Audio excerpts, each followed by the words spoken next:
Okay. We are live.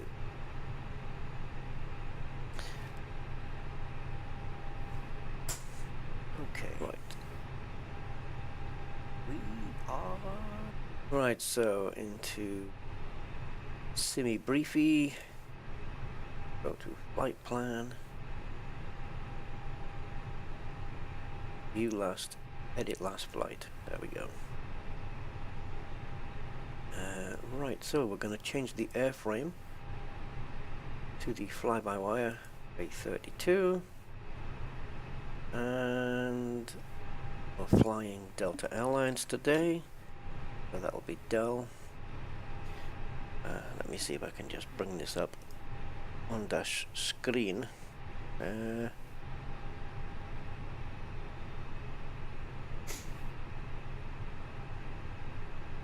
I think you're seeing what I'm seeing. No, you're not. Bear with me.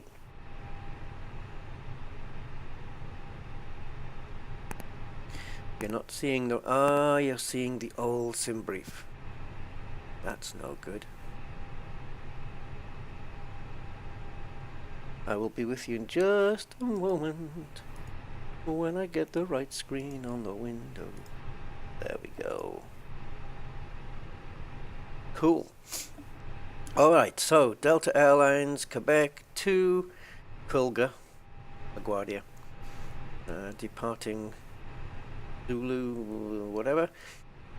10:25. That is going to be half an hour. Optimistic. Let's make this 150. Okay, I'm going to leave everything else as is. Totally different flipping runways. That doesn't help. Well, in order to mimic last night's flight, this is the correct runway we should have been given yesterday. It doesn't matter the departure runway, but the arrival runway has to be the same.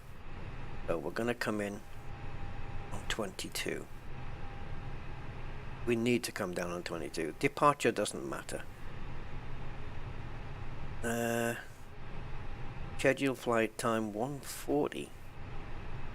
Okay.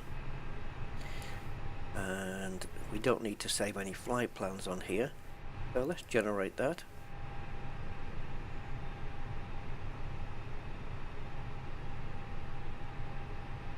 Let's see what we have.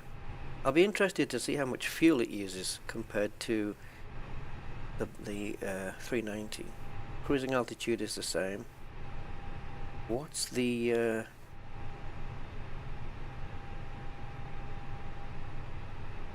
oh, where is it?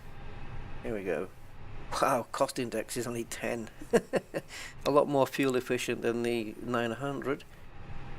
Fuel then, yeah, it's a lot less, because the fuel on yesterday's flight on the 900 was 6.7, nearly 6.8 tons. Now that we're running 5.2 tons, and Von Doodle is with us. Hey, good morning, Von Doodle.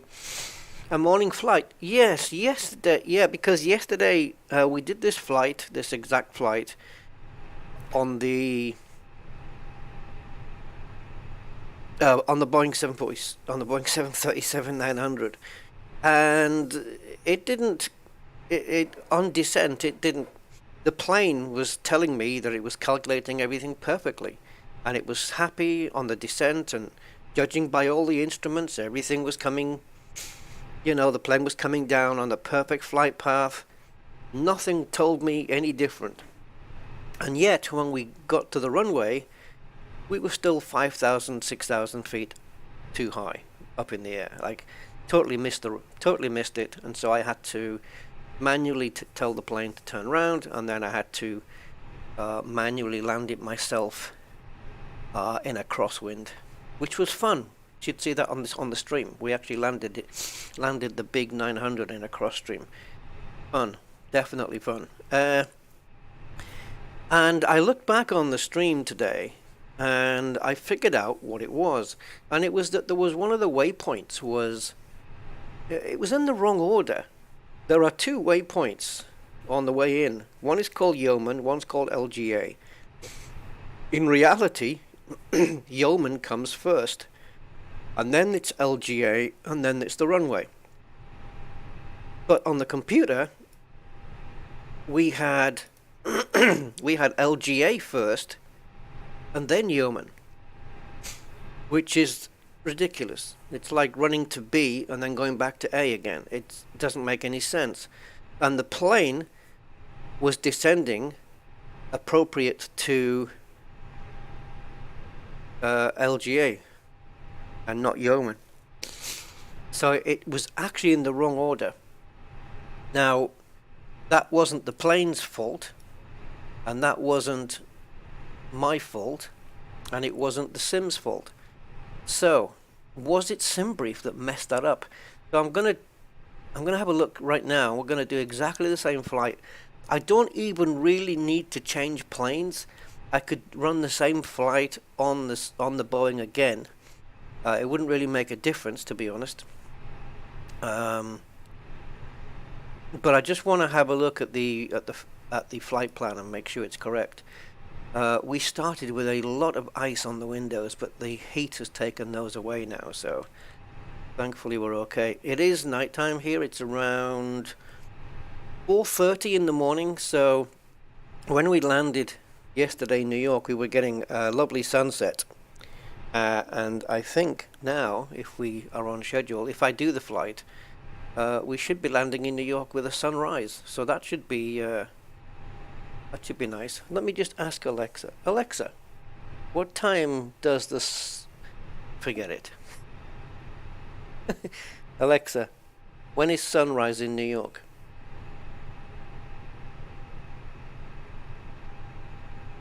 .56, so let's call it 7 a.m. sunrise, and we're 4:30, 5:36. Okay, if I take my time, then we'll be okay. So let's switch back over. So yeah, the flight plan was in the wrong order here. So what I've done is I've forced us to land on the same runway as we were landing on yesterday, and we're going to see what happens. And yeah, checking the flight computer, it was definitely the wrong order, because it was saying that the calculated height for LGA was 5555 feet, and then Yeoman, you have to be at 3,000 or above, right? So let's call it 3,000. But LGA was after Yeoman, which means the plane would need to go to 3,000 feet and then go back up to 5555. Well, not really, because 5555 was a calculated altitude by the plane. It's not like a constraint. But the plane would have, if I'd left it on its proper course, it would have had to get to LGA and then circle back to Yeoman. I mean, it was impossible. That's why I had the command to vector on the screen. And I don't know, I certainly didn't put those waypoints in. It was done by the approach system on the Boeing. So unless that's wrong, or the information in the sim is wrong in reference to waypoints, we're about to find out. Because if it does the same thing on this plane, well, I don't know. Well, I guess we're going to have to find out. So, firstly, I have to get used to the buttons on this, because the buttons I'm pressing, I'm very much used to the Boeing now. My brain is totally in Boeing mode. Where before I was always flying this plane. Alright, so let me try. I've got the probe heats on because it is cold outside. I'm going to put anti-ice on right now. So what else do we need? APU bleed, not right now. Air conditioning is on. Let's get the fuel pumps on. I'm not going to bother loading passengers or any of that stuff. I mean, we will, but I'm not going to do it like GSX, where we have to sit and watch the graphics of it happening. I'm not going to do that. But I do have to do flight planning. I don't know what my top of climb or descent winds are, and I don't remember how to program them into the Airbus, but I'm sure I'll remember at some point. God, I haven't flown this for so long. How can I not know? I mean, I've flown it enough times.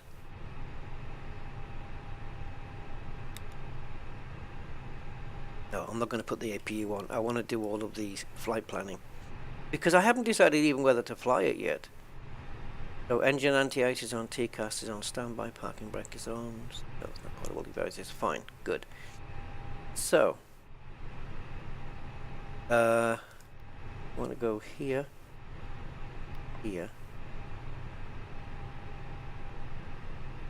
Let's get the weather request. Oh, actually no. Before we do that, actually, yeah, we can. CY Q B, and also for LaGuardia, which is KLGA. I think just those two will do for now. I don't think I need any others, like the, you know, the alternate airport. I don't think we need that one. So we should be getting a message.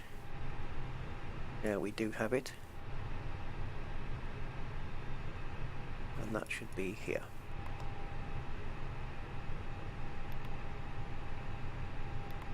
So now we've got the weather information for the two airports. And -9 going to -13 here tonight. Yikes. In New York right now it's -6. Oh! Yeah. Yeah.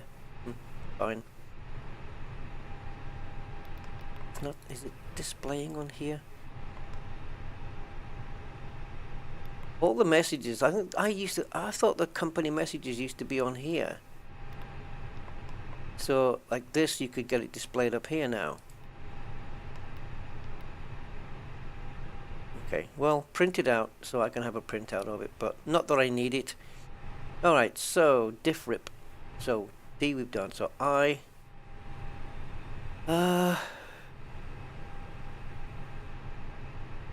let's do an init request. It'll grab it out of SimBrief.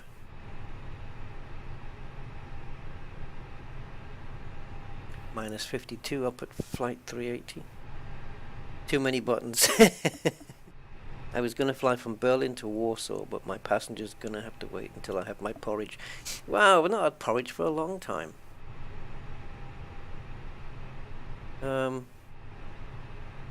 Yeah, porridge is good. Keeps you warm. Okay, so flight plan. This is where it all happens or goes wrong. So we haven't put any departures or anything in yet, so let's have a look. I want to have a float down here and see if LGA... Ah, the clouds are parting even more now. KLGA. LGA LaGuardia. So the waypoint LGA was the actual freaking airport, and yet it put another waypoint, which was before the runway, after the airport. What the hell was all? What was it doing? What the hell did it think it was playing at? App pen to app. Yeah. Okay. So let's go. I'm going to try and remember everything that we did yesterday. So we have a different departure runway today. So I'm just going to pick up my... Oh, stop scrolling. I'm going to pick up my route, which is 24, which is not the same runway we took off from yesterday, but it is the runway that we should have took off from. But again, it's all to do with the winds, isn't it? So 24... now these are different. I'm just going to leave this. I'm not going to use... Oh, wait a minute, though.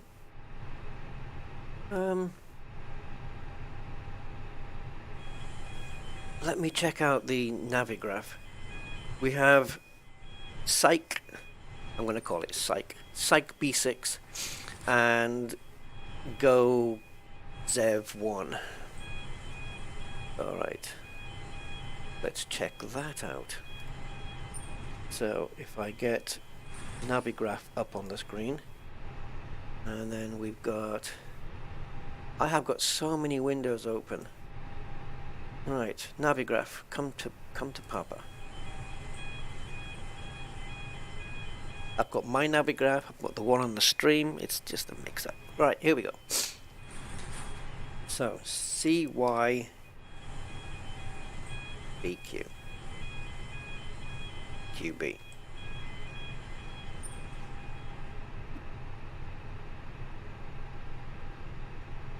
Oof.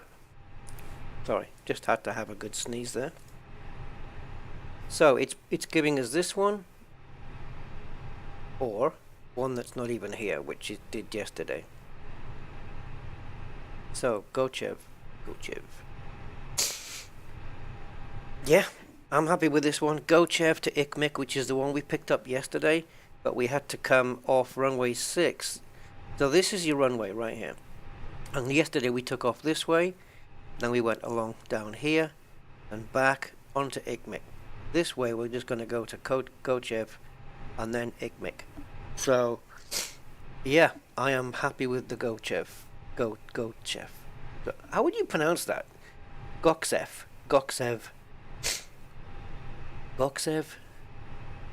Yeah. Gochev. Right, okay, we'll take this one.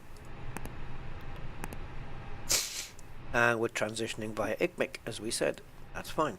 Perfect. Right, so taking off runway 24, using SID Gochev 1, and transitioning via ICMIC. Cool. Insert into flight plan, please. So far-y, so goody. Okay, KLGA. This is where it gets interesting. Now, let me just blow my nose, guys. I'm going to be sniffing otherwise.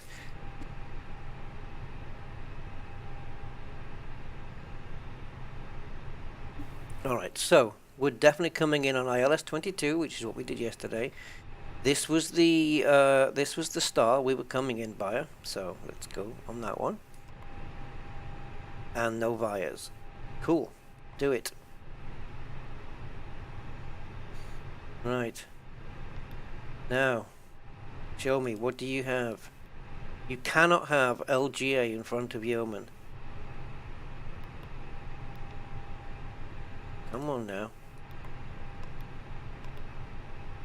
There it is, LGA. But where's Yeoman? Wait a cotton picking. There it is. You son of a...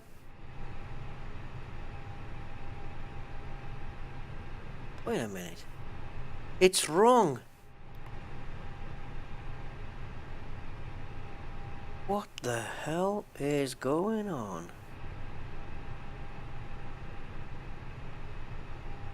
This is, you see, this is again, it's the same crap as last time.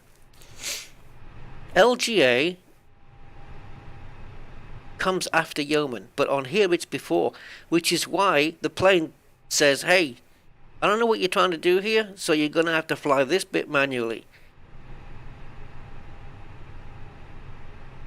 This is such bullshit. And it looks like it's either a problem... Who would be at fault here? Flight Sim or SimBrief? Or the data, when you choose the approach and it asks you for the stars on the, or the SIDS or whatever, it adds these waypoints automatically, which it must get from a database. Something is wrong here.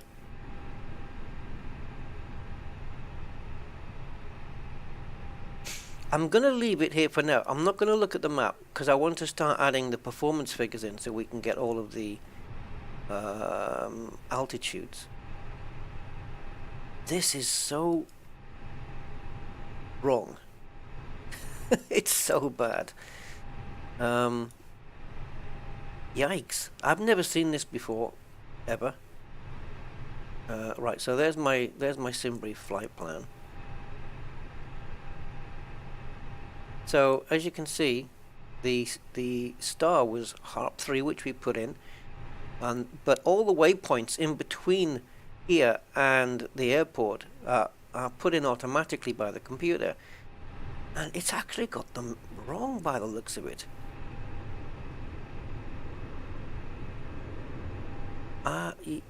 Yeah, okay. Oh, really? Okay. I suppose I haven't loaded Navigraph for a while. Let me just get my phone, and I'm going to authenticate my account. Yeah, I'm really surprised that it's done it. I thought maybe, you know, I'd made a mistake or I'd done something wrong, which is the same as making a mistake.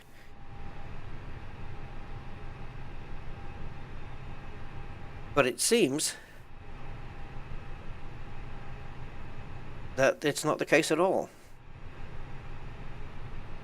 Okay, I'm just telling my phone to allow my account on this plane. It should be linked now. It should come up. There we go. Yeah, so this is like super wrong.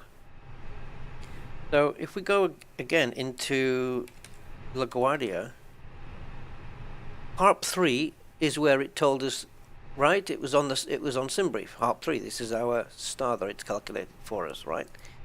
So we choose Harp 3. Okay, which is this. Let's see if we can view it on here. This is really interesting. So there's Harp. There's Crowley.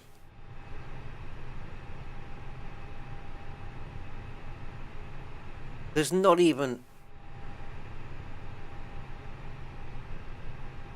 Right, so we've got... Okay. I'm just trying to make sense of this. It is so weird. Yes, I will fix the discontinuity, yeah. It does matter, but, yeah. I'm not at that point yet. I don't know why the resolution on this chart is so bad. Okay, so at Harp, it says we want to be around, what was it, 4,000 here? And then Crowley, and then we come in, right? Fine. Okay, this is fine. Valerie, which we came in on last time, and then we did the turn, we hit Harp, and then we were coming down. So from Harp to here, we now need to look at the final approach charts for this, and this should tell us, this should tell us where we are. So I'm not going to pin this chart though. How do I get my thing back? Is it this one? No, this one. Yeah. So on the approach then, we're coming in, right? ILS 22 runway, and we're using a category 2. Okay, there's Yeoman, there's Greco, and LGA. Look at this. Look at this. I remember the days I couldn't even, like, I would look at a chart and it would be double Dutch to me. It would just be like, I wouldn't have a clue what I'm looking at. Now I'm looking at it and I can see mistakes here.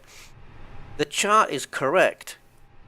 Yeoman to Greco, and then you can see here the airport is LGA.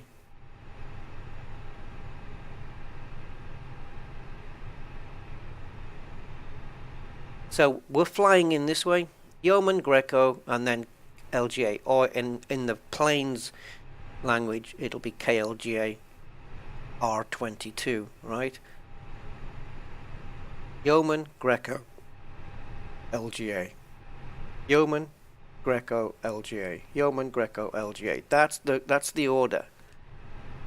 So why the hell on here do you have? There's Harp, there's Crawley. Why the hell is LGA here? There's Yeoman, there's Greco, and there's LGA.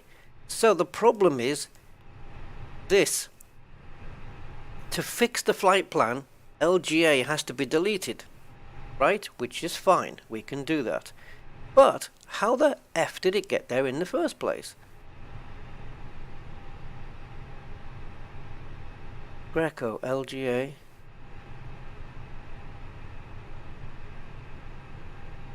LGA and LaGuardia, it's the same thing. So you can't have LGA. This is basically saying, oh, go to the airport and then turn around and fly back on another waypoint. It's ridiculous. And it does that in the Boeing as well. Have I found a flaw? Right. Okay. We have got discontinuities, but I want to just check on the Pen 2. We can get we can sort that one out right now. Let's clear all the errors down here, and there we go. Get rid of that one. All right. So if we look here on the flight plan, and we start, this is where we're taking off, right? Lovely. Coming down on the runway 24, perfect. Goksev, or however we want to call it, onto ICMIC, as we said. So we'll just step through here. There's ICMIC, and we're doing this massive turn for reasons. What are you doing now? I think we can miss out ICMIC and just go straight from Goksev to Pen 2. That's just ridiculous. So let's clear ICMIC out of the flight plan. And also the pending discontinuity. Alright. So let's step through. Pen 2, da-da-da, da-da-dee, da-da-dee-bum, ba-ba-bum. There's Harp, which is our star, coming into Crawley. Then Yeoman.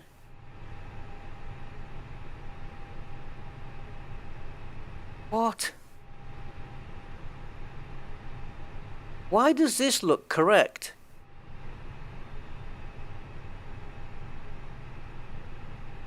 Look. Look what's going on here. You see this? I'm going to screenshot this. This is a whole bag of wrong. Harp, Crawley, Yeoman, Greco.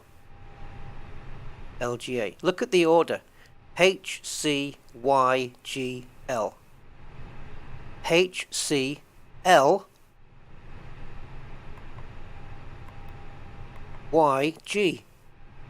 Huh? How can they not correlate? This has to correlate with this. This is correct. The LGA here isn't even on here. I'm sure there's a reason for this. I'm sure some expert pilot could explain this to me. Harp is correct. Crawley is next. And then Yeoman is next. Why does LGA exist here? Yeoman and then Greco, which is there. That is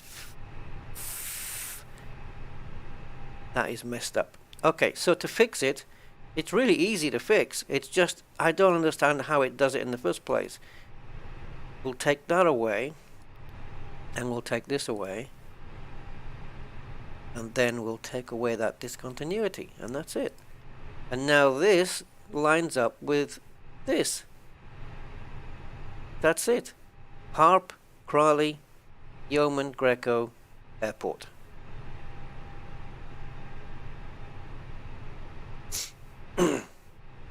What's the fault here? Let's go into performance. Oh, no, I can't yet, can I? So there's no point flying the flight then. It's just... I mean, it doesn't mean we can't, but... Now, am I getting this mixed up with the Phoenix plane? Where can I put my people? My weights and measures? Oh, wait a minute. Here. Okay, so I am really surprised at this. But I'm also impressed with myself that I can spot a mistake like that. So we're putting in 5,200 kilograms of fuel. You can put in right now. And then the payload. How many passengers are we running today? I have no clue. Let's ask the beautiful crew. She's telling me 164 passengers. Okay, so it's messed up. It really is. And the cargo is 3.3 tons.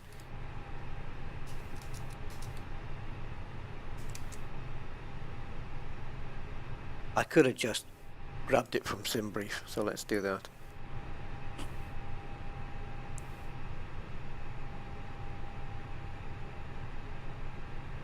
I don't understand it, man. I really don't get it. Good morning, Gain Damage. How are you, my man? Oh, I'm letting my tea go cold here. Okay, so now we've got everybody on board, right? Are we weighted down? Yeah, we are. So the fuel is on. The payload... Oh. Didn't we just do this?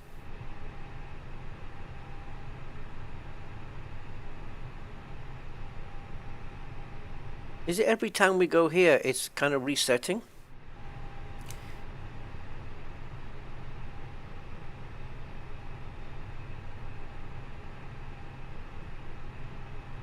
What's the zero fuel weight? 59556.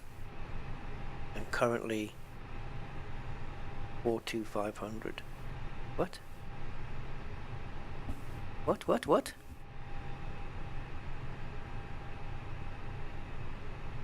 Oh, current and planned. Sorry. Okay, I got you. So the performance here then.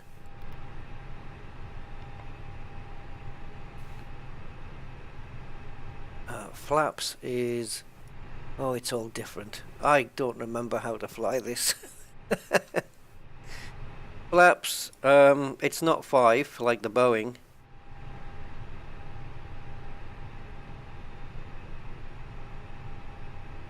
Okay, I'm going to use flaps 2 on this one.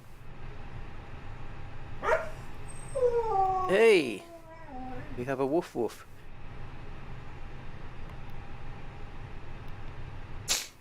We don't have a flex to temp on this one.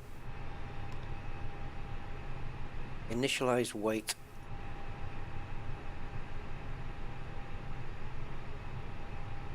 Yeah, I've woke up and then just had a little think about this flight and then I've come straight here. Initialize weight and CG.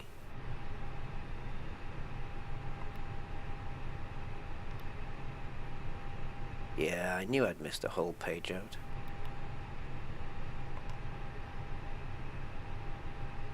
So there's our center of gravity, there's our zero fuel weight. This is not correct. Right? Because if the zero fuel weight is 42.5, that does not correlate with this. It correlates with the current, but our planned when we've got the passengers and cargo on board is going to be this. Begin boarding. See, when it says instant, I thought it was going to just do it. Do it now. Thank you. Right. Can't believe I have to get used to all this again. Right, what was the number for the... Was it 3? No. 6? 5? 5. Okay, let's put the new numbers in. Thank you. Block fuel. We know to be... 5.2, I would round it up to, I think. Ladies and gentlemen, from the flight deck, on behalf of myself, your captain, the first officer, and cabin crew, You're a bit early. Time to welcome you aboard our flight. We're just wrapping up some paperwork up front here and waiting to see final numbers from the ground crew, then we'll be on our way. Flight attendants will be coming through the cabin shortly with a very important safety briefing. We do ask that you give them your full, undivided attention as they review the safety operations of this Airbus aircraft. We do appreciate your business having you aboard this flight. If there's anything we do to make your flight any more enjoyable, please don't hesitate to ask. Welcome aboard. You're a bit early with that announcement, mate, but okay.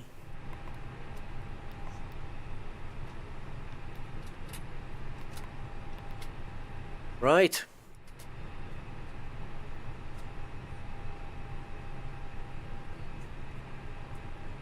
These are managed, and on this one, I'm going to do the same as I'm going to do on the Boeing, which is just to get this thing straight up to cruising altitude.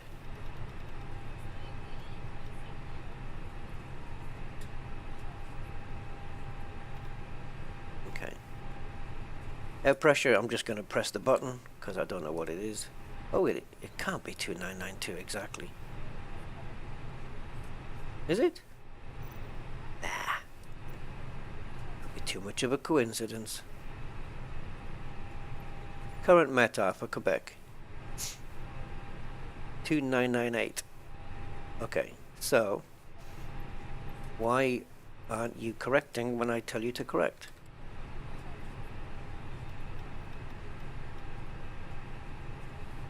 Done. And I believe, do we need to do the same here? Go away, silly arse. So this is now 1015, so we need to do the same here. Okay. Right. Just woke up 15 minutes ago, not fully awake. I feel you, man. I know exactly what you're talking about. Yeah, so if we fly to New York, if we did do it, then we will see the sunrise over New York, which will be cool. Okay, so we have got our comms. The ILS information goes here. Here, ILS frequency. But I think the plane's going to fill that in on its own as we get up there. Alright, so the course, the outbound course, which we know from yesterday's flight, is 61, but I would normally put that in here, but the plane is going to do that itself. It kind of does it all. It knows what it's doing. Arthur. Put the Arthur on later. Alright. So I guess we're ready. All the flight plan is done. All the stuff here is done, more or less. And now, because we've got the performance figures in, you'll see that it's now calculated all the altitudes. Top of climb. So we're only going to be at the cruising altitude for 141 miles, and then we have to come down again. Is that Ritesh? Ritesh Varma? Thank you, Ritesh, for your sub. I appreciate it, but you should know I don't do a lot of flight simming streams, but yeah. But thanks, I appreciate your subscription. Very, very kind. Alright. I can't believe I'm having to try and remember back so much on how to fly this plane, because I used to fly the A320 all the time, and it was the Boeing I used to find a bit complicated because it was a whole different setup.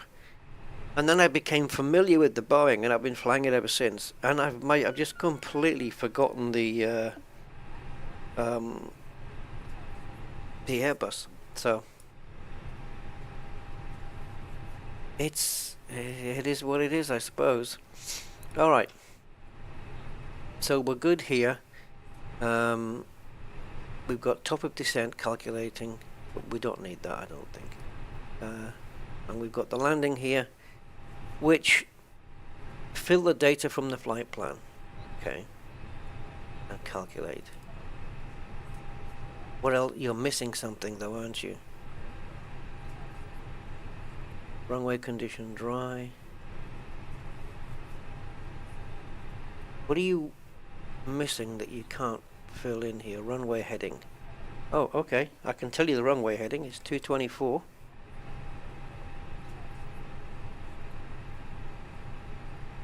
This hasn't lit up yet. Runway slope. I actually don't know. Approach speed. I'm going to make an educated guess here at 146. Now, the weight of the aircraft by the time it gets to its destination, obviously we're going to have burned off some fuel.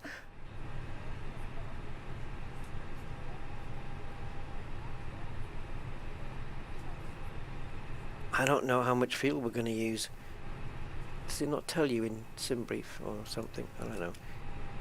Let's say 5. Overweight procedure, no. Reverse thrust, yes. Auto land, no.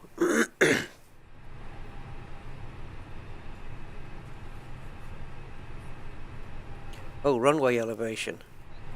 Good question. It's 12 feet. I happen to remember from yesterday.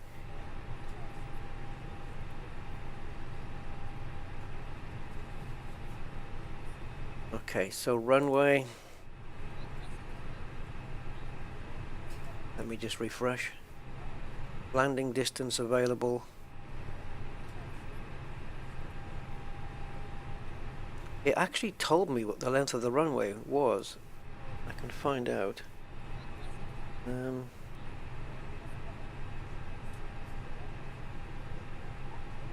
Bear with me, guys, because you get to see Navigraph before even I do, because of the way my windows are arranged here.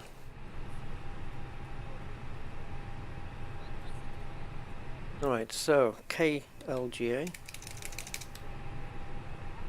LaGuardia, and we want to go to taxi and airport info. So we're landing on runway 22, which is, what did it want it in, meters or feet? Meters. 2134. But there's always a little, let's just say 2,100 meters.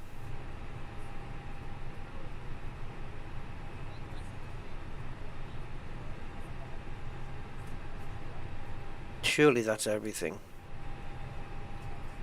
Runway slope. I don't know. I'm just going to put 0 in there.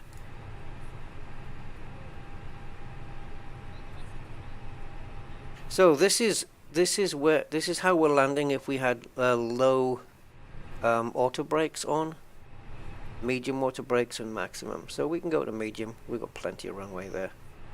We're not going to make it with low auto brakes. Is it that much of a short runway? Really? We landed a 900 on it yesterday. So landing this thing's going to be easy. Okay, well, I will be using medium auto brakes anyway, so not really a concern. Right, so we'll move on. We've got the charts up. I could have done the chart from here, couldn't I? Yeah. So it's basically the same. Taxi and then airport info for LaGuardia, and we've got it here. So, oh, you can't see it. Sorry. Yeah, just bringing the charts up here. So, I wish you could mouse scroll for this one. So where's our runway here? 2134 meters, 7,000 feet. We're good. Coming in over the water. Yeah, correct. Alright. Well, we should be getting a nice sunrise over New York if we fly it. Should we fly it? Shall we? See if I can remember how to do it. Yes, you stupid phone. I know. Stop reminding me every 2 freaking seconds. Right, so we have this is our flaps config. Something I should pay more attention to, I think. Right, okay, I'm happy. Everything's on board. Computers are done. Let's go. Now, I think I want to be nose right. Can we see? Yeah, I need to be going out here, so it doesn't really matter, does it? Nose right, nose left. Nose right. Yeah, we'll do nose right. Alright, let's go. If I ever go here, it's because pressing the number 6 button, the numeric pad 6 in the Boeing, takes me to here, which is where I want to be. But in the Airbus it takes me to here, which is where I don't want to be yet. So that's why I keep going down there by mistake. Alright, so blah blah blah blah blah. Let's get the APU on. 1, 2, 3, go. Let's start the thing up. And we've got this on, we've got that on. I'm going to leave the anti-ice on at the moment just because it's -9. Okay, beacon light is now on because we're going to be starting. Flight attendants, arm doors, and cross-check. All lights on. Gonna have some brightness coming out of here.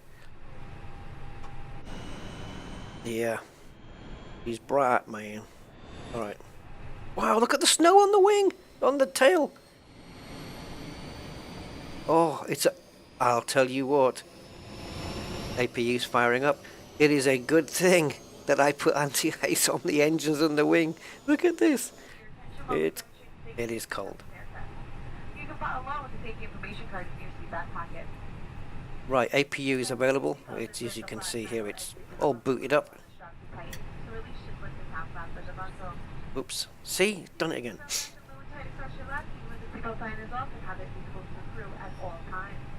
Where's the engines? Your life vest is in a pouch under your I'm all lost. The engines aren't up here, are they? secure the buckle and pull the strap in place. Are you ready to see aircraft in place by pulling down firmly on the red tab while blowing into the tube from both sides? A locator light on the shoulder will turn on automatically in water, and remember, never place your Do I have to... This Airbus A320 is 8 emergency exits, 2 doors in the front, 4 window exits over the wings, and 2 doors in the back. Each door is equipped with an evacuation. Engine master. How can I not? All exits are clearly marked with a sign Yeah, for okay. necessary. I got it. I got it now. Please take a moment now to locate your closest sector and remember it may be behind you. Like, decision altitude. Do you have to put that in, or does this plane just know this? I know it's a more advanced system in here, but... Place the mask over your nose and mouth, pull the elastic bands around your head. Oh, let's get the TCAS system on as well while we're at it. You will be fine. Be sure to put your mask on first before helping others, and we'll let you know when it's no longer needed. We'll be passing through the cabin to make sure Actually, that's you can help us by making sure your seatbelt is fastened. Your seat back is upright, your tray table is good, and all carrying items are put away. If you have any questions about the safety features of this aircraft, please don't hesitate to ask. Looking to use electronic cigarettes is never let on any flight. Right, let's do the pushback from here. Question is a federal offense and could result in a fine.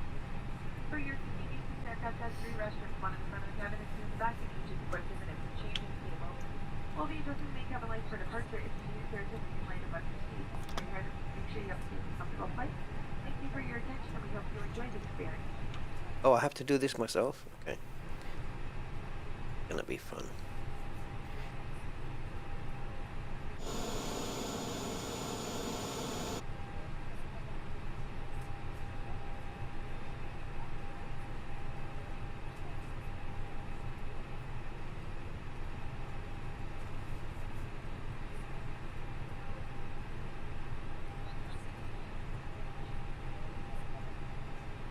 So we want to... I should be starting up the engines now, but as you can see, a little bit distracted. I should have took the chocks and the cones off, but I believe that sound was the door. Listen, you stupid telephone. Go to hell.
Alright, so we've got all the temperatures here and pressures and stuff, which is so handy. And then got the root.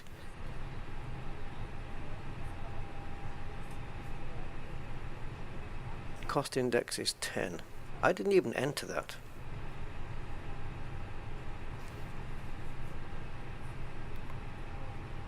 Oh, it's there. It's put it in automatically. I think it got it off SimBrief anyway. It's fine. Oh. So now that we've got the weather information on the iPad there, we actually don't need this paper, so we can get rid of that. Alright, let's power the engine up. So we'll do engine 2 first. Yeah, SimBrief and Navigraph, you know, they're brilliant. SimBrief's really easy to use. I've even done a little video on that. Little nav maps is fantastically useful.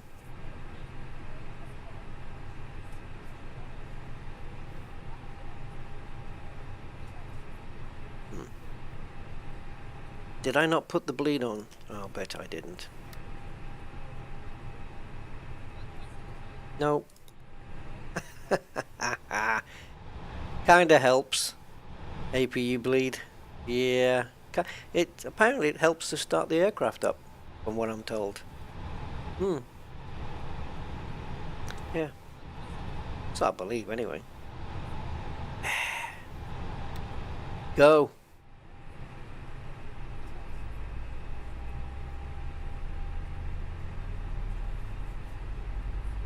N2 firing up, and I think once it gets to 20 it should start itself powering N1, and it has. You don't have to do it manually in this plane like you do in the other thing, the Boing, you don't have to do it in that one. So when we get to the runway, we're going to set up the auto brakes, we're going to set up the flaps, we're going to do all of that stuff.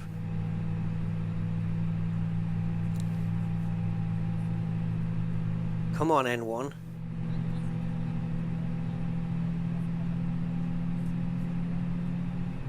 Gonna have to give me more than that, surely. Yep, come on. Ah, now you're getting it.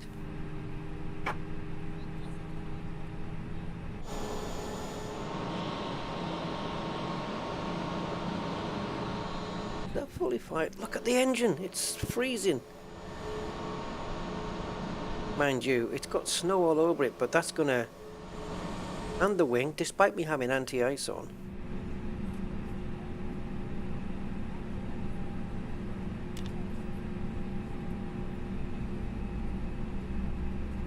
Well, I don't know about this. I'm hoping the engines are not hampered by this. You're sticking to your citation longitude. Ah, you got to get in at the deep end, man. You'll be so satisfied if you do a flight with one of these.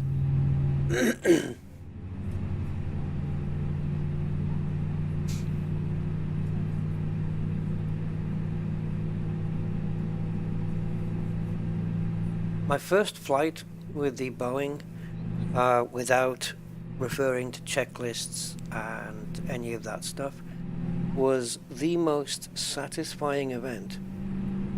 Honestly, I felt brilliant after knowing that I could successfully fly a Boeing without needing to look at, like, you know, anything like that. Alright, please prepare for takeoff. No, that's too early. You gotta wait till we get to the thing, to the what's it thing. Now it tells me that COM 1 is not powered. Okay, so what are we looking for? Canada, tower, frequency. Talk to me, Quebec. Tower frequency 118650.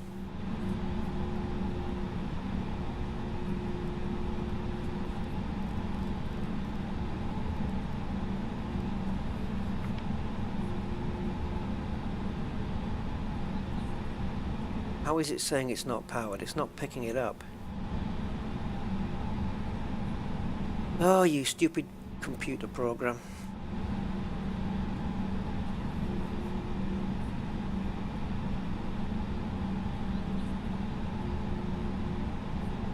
1170, contact departure. Today in 1170.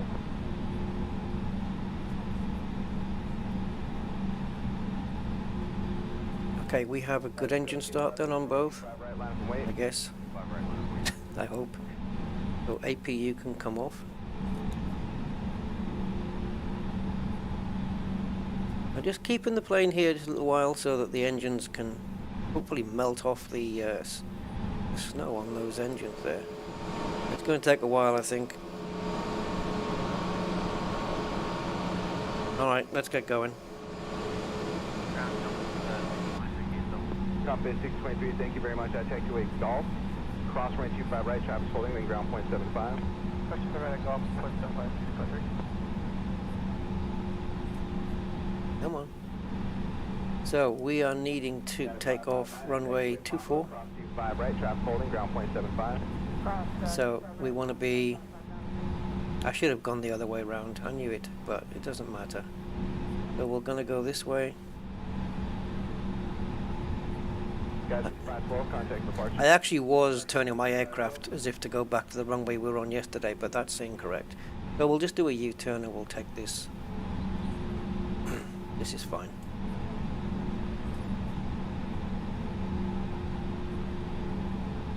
Southwest 9006, hold short runway 25 right at Tango.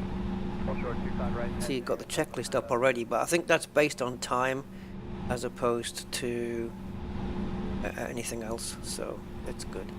You don't need to do trims on this, it does it automatically. You need to arm the ground spoilers, I know, but can we please just get going?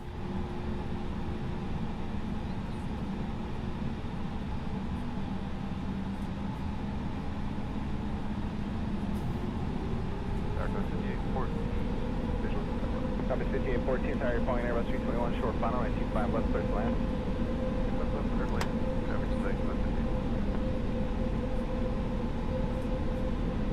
Got a pretty damn good turning circle on these things,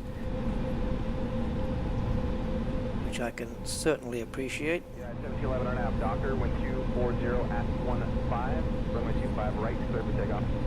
5 right, takeoff, right, that's off.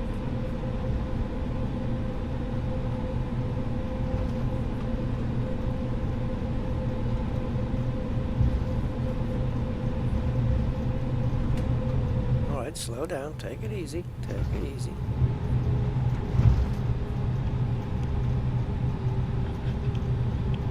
I mean, frosty. Have a good 492, runway 25 right, last way. Other way, 25 right, 492.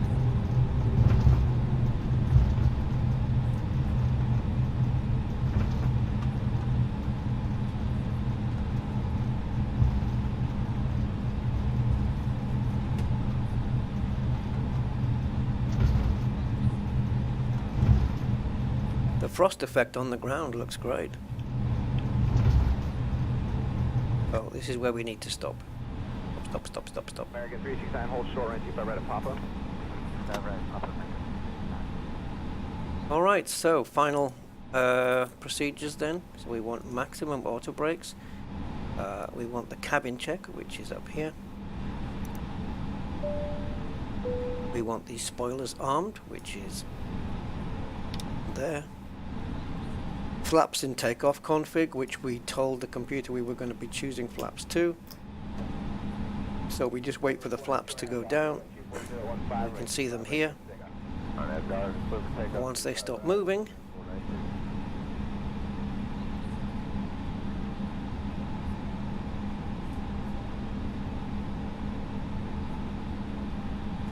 that is weird. Why are they on different dot places? Because there's got 4 on that side, 3 on that. Okay. Right, so that's done. So now the takeoff config test we can do. And it's declared normal. Predicted wind shear. Yes, I keep forgetting about that. That's there. And that's it.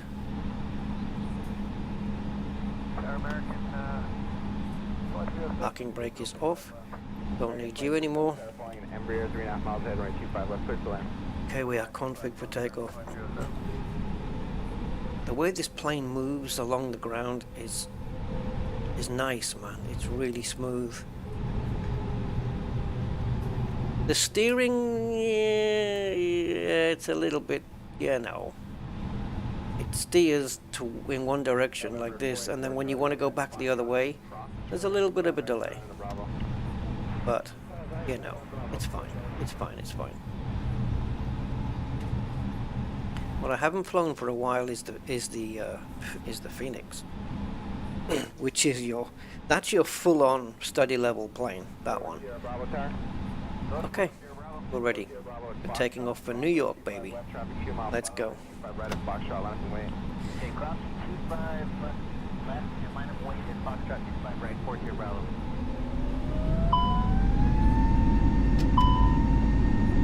Crack it.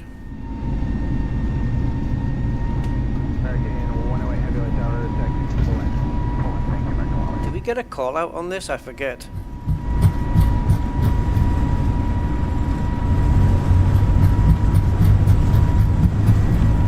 Oh, the sounds on it is amazing.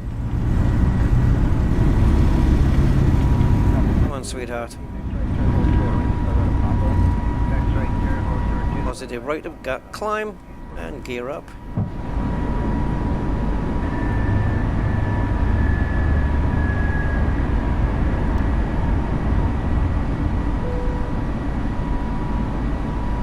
So easy to pull this plane up into the air, though. Okay, reducing flaps.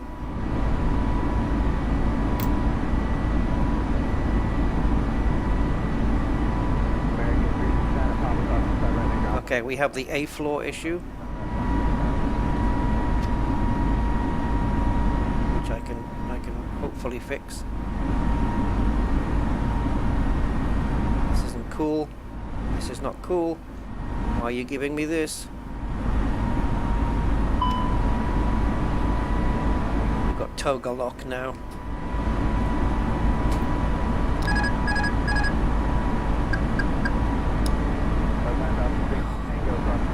Okay. I know how to fix it, I just can't get there. Because of... I need to press this red button on the throttle, and as you can see, it's not letting me get there.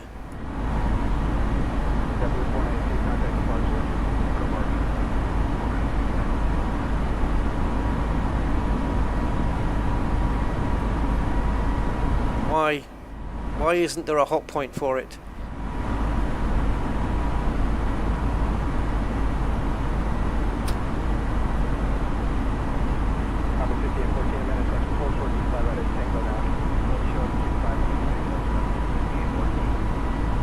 We need a key that can do this. It was my fault, I think I just went too quick. Hello? Why aren't you letting me press this stupid button?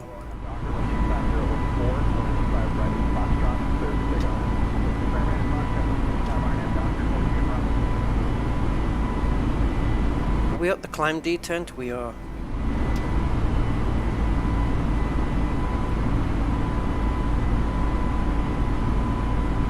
Oh man, this is honestly...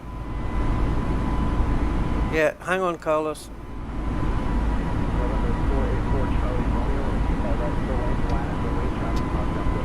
You have to press the red button here.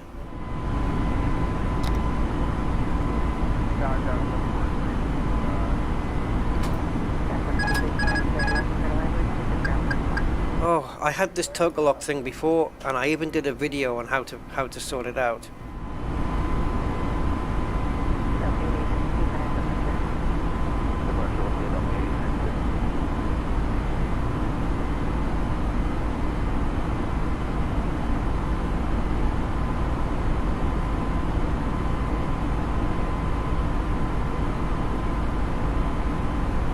Why won't you let me press this button? It is an actual live button, this thing. It should do it.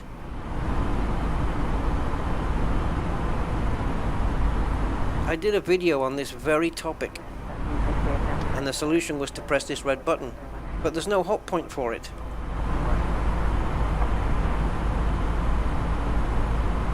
We are completely at the wrong amount of throttle, I'm sure. Or are we? I don't know. Why? Why? Don't they have it on this frigging plane? I'm sure it was this exact plane that I did it on. Anyway, I've got other things to attend to.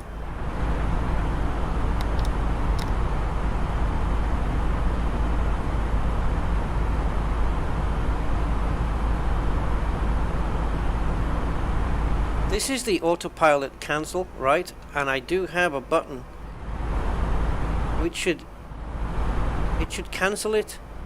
It's not simply a case of removing it off here. Unless, yeah, auto throttle on and off perhaps. Thank you. Honestly, what a joke.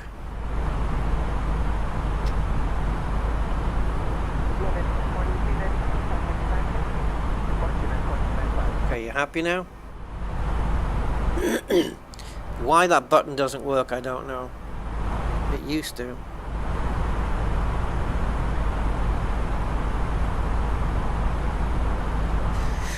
Carlos Gambino, welcome. And Commander KSY, hi guys. Yeah. Never can get a smooth flight, can we? There's always something going on.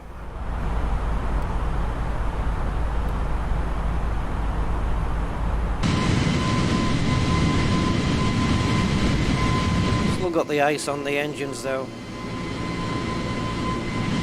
But as we can see, the sun is coming up.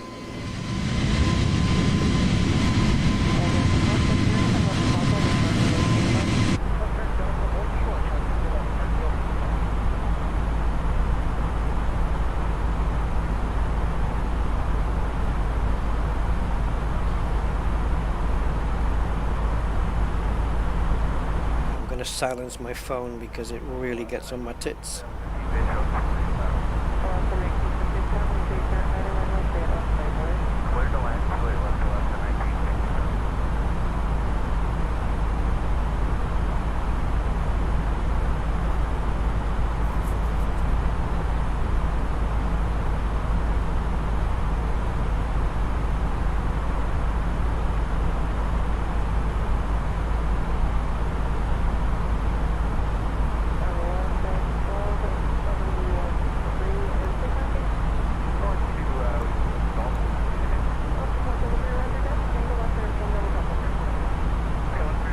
Losing that radio, it's getting out of range. Again? Okay, I'll keep it on.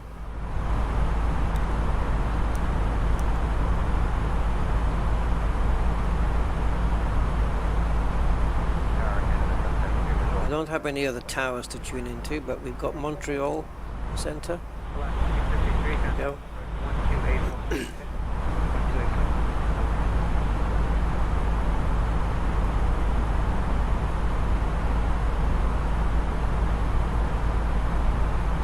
Yeah, normally when I take off in this plane I set the autopilot on quite quickly, but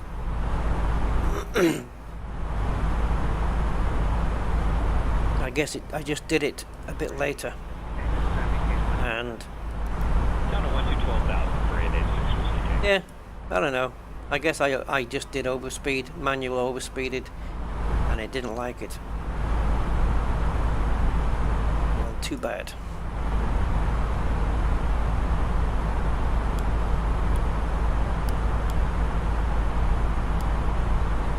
Didn't set the nose light to takeoff mode. Again, don't care, doesn't matter. It's only a game. That's 125.3 for 886 whiskey take.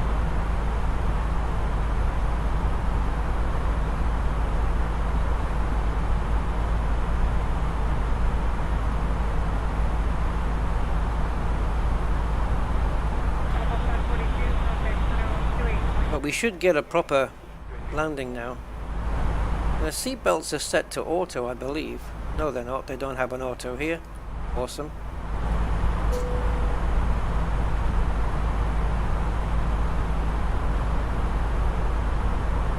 Right.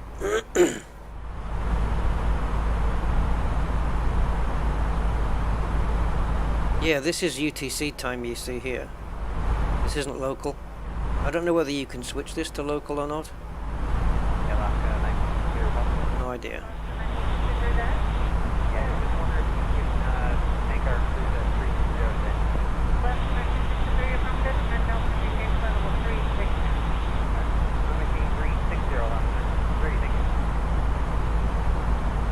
So we're climbing up to 38.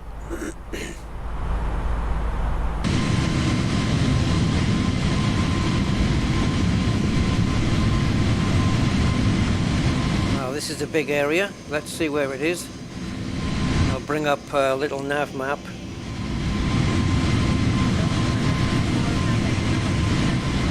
It's brightly lit, so it's highly populated.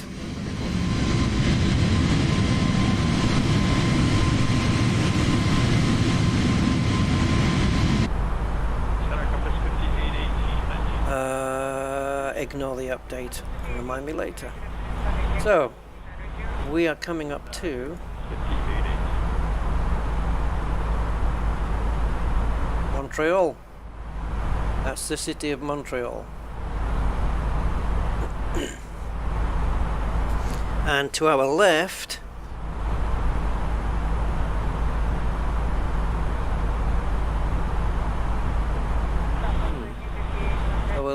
is Drummondville. Drummondville? All I can see is Drummond V. I'm assuming it's Drummondville. And to our right is a river called Lac Saint Pierre. I don't think we'll be able to even see that.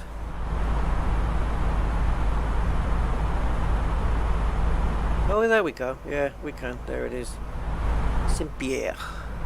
Lake Saint Pierre. Montreal right in front of us as we carry on climbing, baby.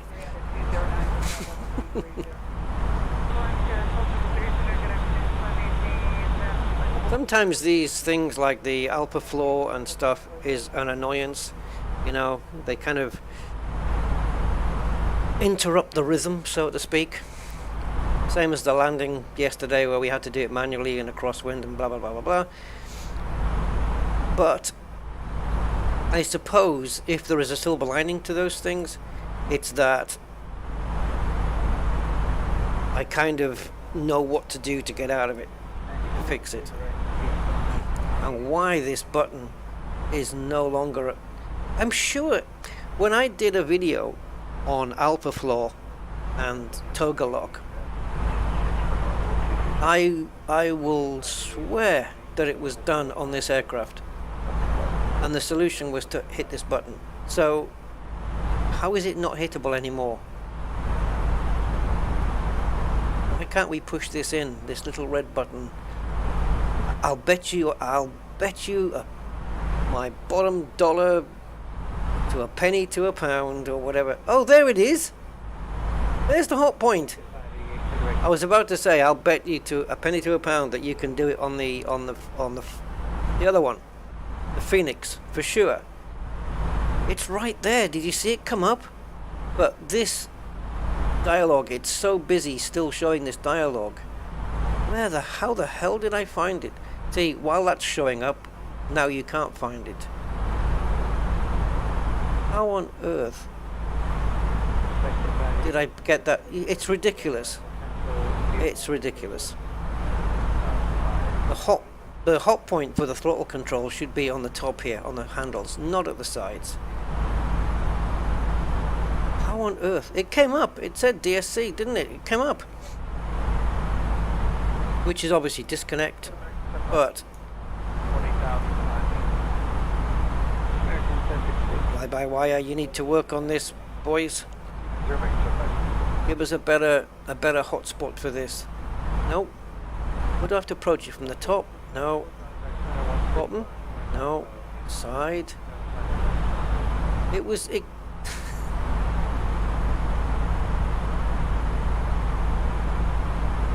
like I couldn't be more on it right now. I don't know. But that is the hotspot I was looking for.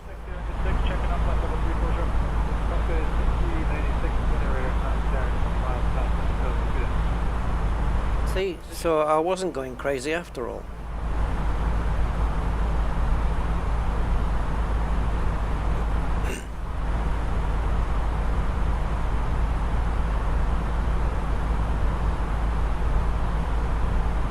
Okay, I'm going to try turning the anti-ice off now and see if it's okay. It's quite how the snow still stays on the engines, I don't know. It is melting a little bit, but with the heat of these engines, boy, that should have been gone. But if the warning pops back up on the screen, then we'll stick it back on again, because it does actually tell you on this. So we'll be reaching top of climb soon. We have a bit of a crosswind. You see how the plane is slightly tilted away from the flight path? It's slightly off angle. That's down to the wind. You see we've got a 72 knot wind pushing in this direction. So it's actually pushing on the tail. Just like we had yesterday basically. It's pushing the tail that way. So the plane is not flying perfectly in a straight line. Pretty much how I landed the damn thing yesterday, the 900. Here's top of climb right here, 25 miles away.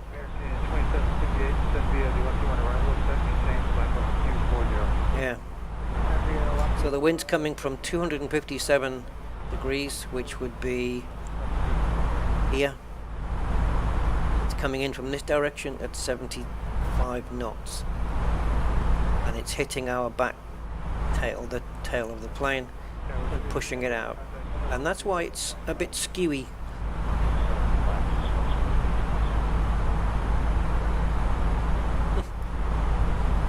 I had to land like that, but it was only an 11 knot crosswind coming down, so I don't know what the big deal was.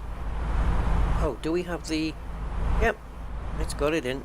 And URD is the ILS marker. If we have a quick look, you'll see on here. Where do we go? There's Navigraph. Okay. So if we go to the approach, ILS runway 22, Cat 2.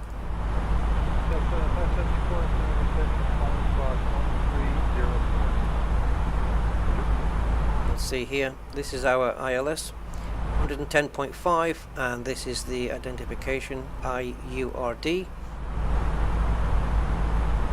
and that's what it's got here, IURD. It's put that in on its own, and there's the course, 224 degrees, which is correct.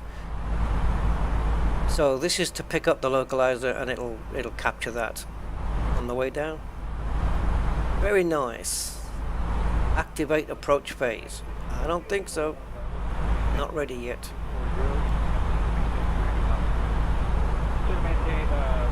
So wind and temperatures. Ah, you can put them in here. You can request it. Let's see if that works. Well, I'll be dipped. It's put them all in for all the way down. Well, not all the way down. Goes down to flight level 180. I'll be damned, it's filled it all in. PMDG, are you paying attention? It works here. I can't make it work on the Boeings. You see, I wouldn't have put it in at such... Flight level 1, is that the lowest altitude then that we've got? Oh no, it goes all the way down. Flight level, oh awesome, it goes all the way down. Yeah, perfect. Cool, we've got all the wind information in now for the descent. Very nice. Am I flying VOR or GPS? GPS. Yeah, VOR is an old method. I wouldn't fly it in a jet. I would do it in a small plane, I've done VOR flights in the Piper Arrow, but no, these are commercial flights are all GPS stuff. Now, where do you put in, or can you put in on this plane, the decision altitude? 26,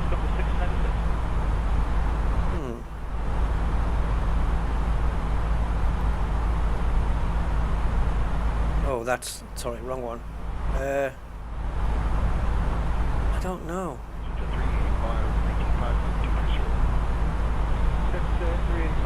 Does it just know? Because on the Boeing you have to put, there's information you have to feed into this thing.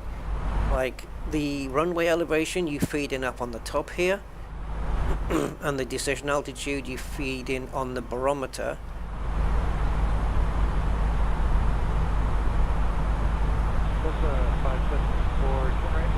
This doesn't even have. Ladies and gentlemen, once again, the flight It doesn't even have it.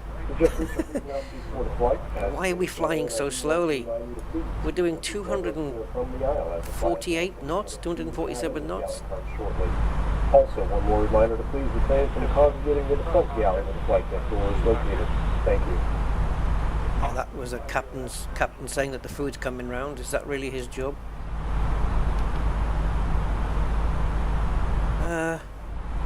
You can fly VOR on this, by the way. You can do it. If you wish to do it that way. You would just flick these switches over here. You got VOR there. You got VOR2 there. Yeah, you can. It can be done. You can even do directional beacons here, which is like if all else fails, you can choose that route, this route, if you want to. Yeah. Oh, you can't have waypoints and constraints on the screen? Okay. See, now on the Boeing you can have airports. I think you can choose more than one option, but anyway. Yeah, so decision altitude, I don't think I've ever had to put it in here.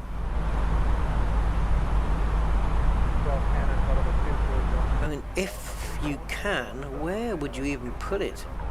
Airport. I mean, I don't know.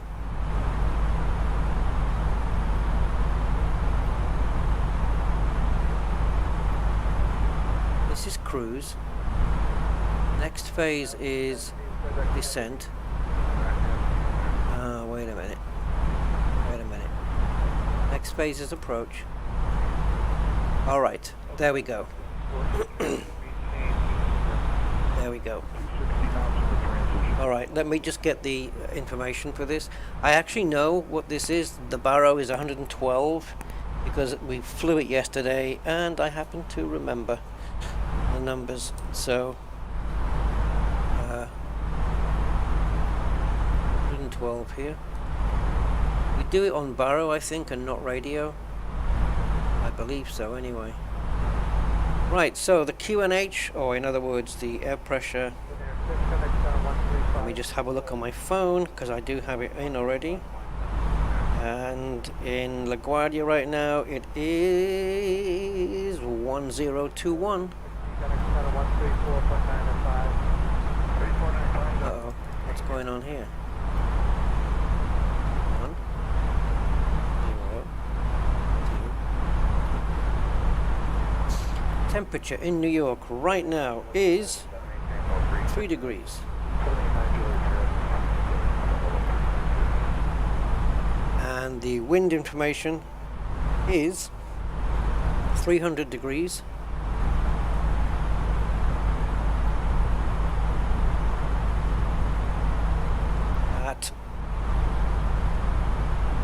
Wow, it says 17 G27.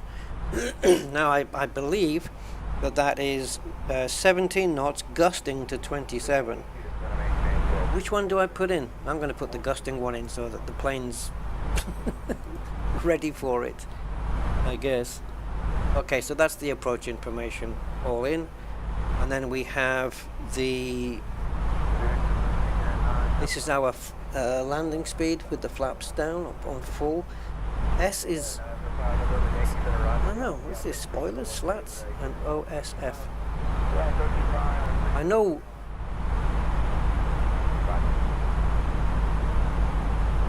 Are these the speeds of different configuration? Like this is full flaps. Is this retract? I don't know. I don't know what these top two are, but I know what they. I know on the Boeing it displays 3 different numbers, and it's for different flap configurations. But I'm just SF VAP. This is our approach speed then, so we'll be landing at this speed. Let's have a look.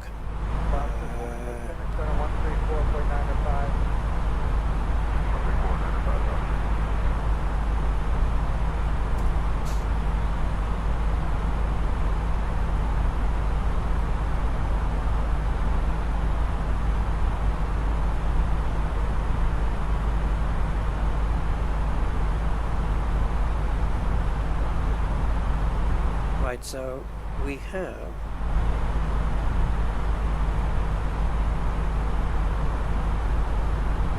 alright, so this is the minimum speed at which the flaps should be brought out. And which flap should be retracted from conf 3 to conf 1. But this is approach. I don't know. I'll look it up, I'll research it another time. Right now it's not, I'm hoping it's not going to affect anything.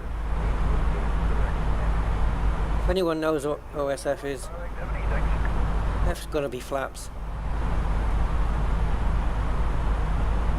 But the flap information is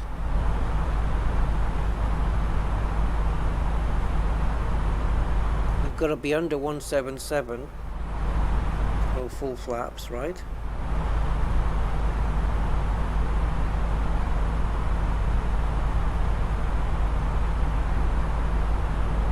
I don't know, I'm showing my ignorance here.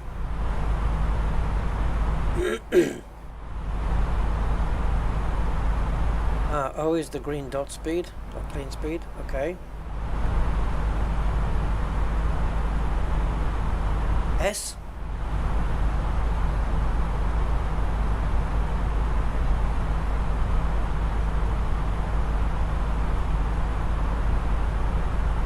Slat, okay, so slat spoilers, yeah, okay, cool.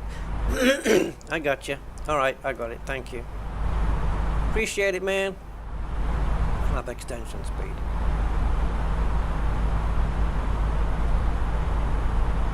So how does that correlate here then? If this is the flap extension speed 146, right?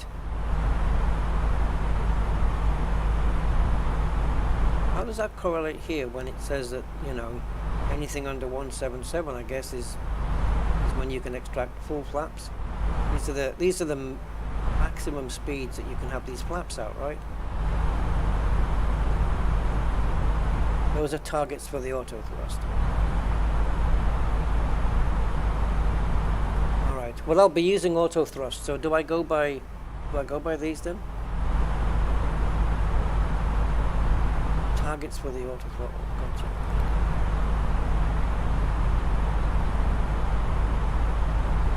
I don't know if the terrain works. They've got it switched on now, but I don't know if it does anything.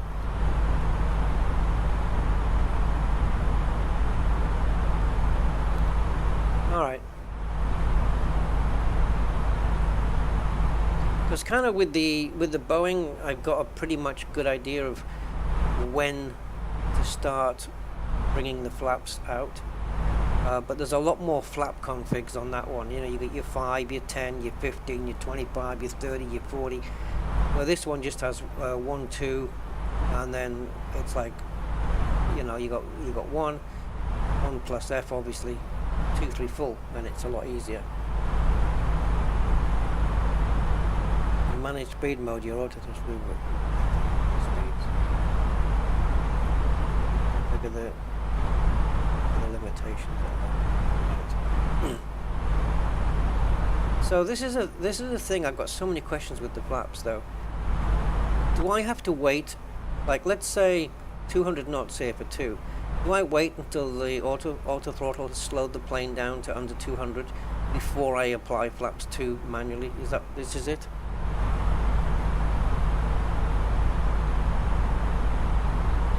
then again, when the plane reaches 185 or under, I can then go to flaps 3. But these speeds being controlled by the auto throttle. Right. Is this, am I right there, or this is where I've got some holes in my knowledge for this. So brake pressure probably doesn't work in the air. Yes, you also want to extend flaps below those speeds. Ideally, you want to be 10 knots less than you're configuring for landing. Okay, gotcha.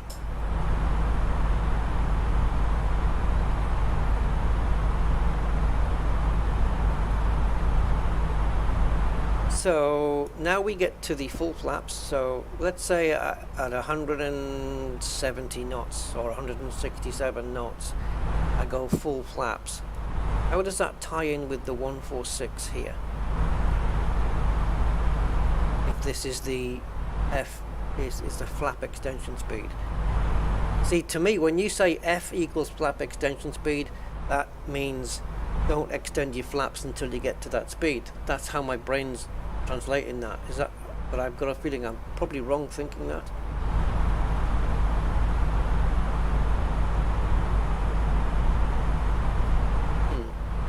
Interesting.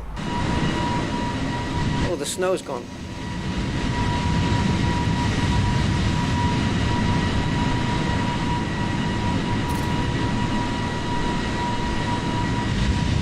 The sun is definitely coming up, guys. What a great time to fly. Gonna grab some nice screenies.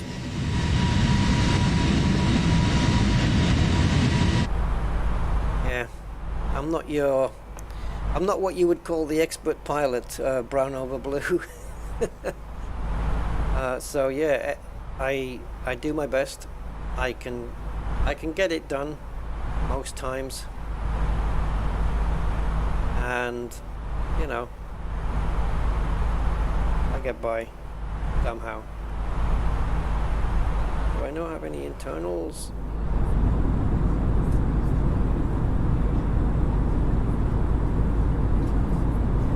Limitation to extend the flaps is 170. However, when the flaps are extended, in this case, greater than 2, the autothrust will be targeting what is on the perf page. Oh, I see. And it's gonna.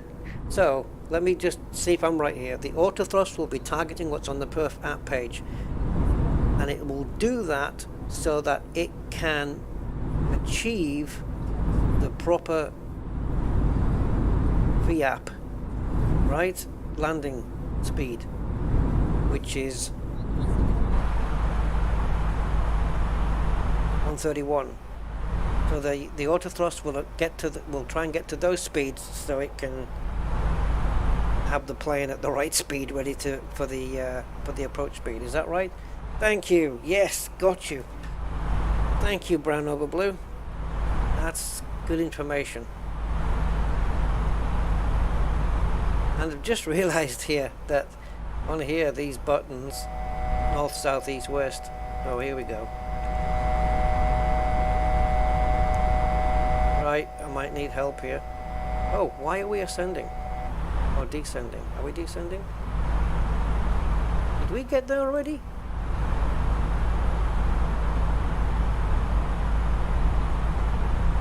The hell? What just happened there? We went down and back up again? Yeah. A bit early for top of descent, but okay. There's top of descent. Just after Alb, plane will start coming down. I'm gonna have to. So what I do here, rightly or wrongly, is on my thing here, come down to my my lowest constraint, which is Yeoman at 3000, I believe, and I feed that in here.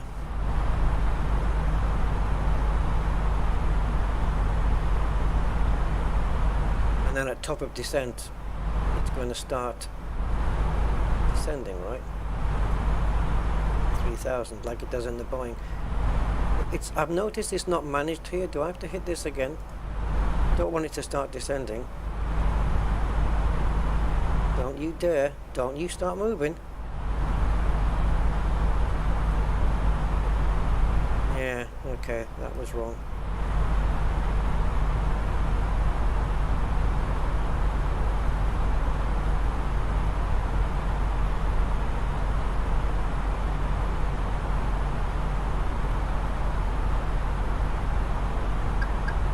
From the flight deck, ladies and gentlemen, as you may have noticed, we have begun our initial descent down to our destination. See, now I've got the wrong calls coming in. You need to take care of as we prepare for approach. If you are up, once you return to your seat, we ask that you remain seated until the aircraft arrives safely at the gate. Flight attendants, please prepare the cabin for a ride. Okay, brown over blue. So on the Boeing, what I do is, while I'm cruising, I set my lowest constraint, and then the VNAV, of course, takes care of all the constraints on the way down. So how come...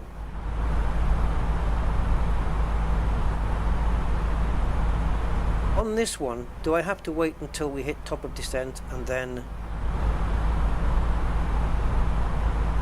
hit manage mode myself, or will it just do it? I guess we'll find out. I can't remember. I've flown this plane so many times, but I'm just completely... It will not auto descend. Okay. Yeah, I'm just completely in Boeing mode. You must manage or select the descent. Gotcha. No problem. So then I can now rig in 3000 and not touch it. And the moment we get to top of descent, I can either select it or go to manage, right? I should be able to select either, shouldn't I? At top of descent. No problem. I got it.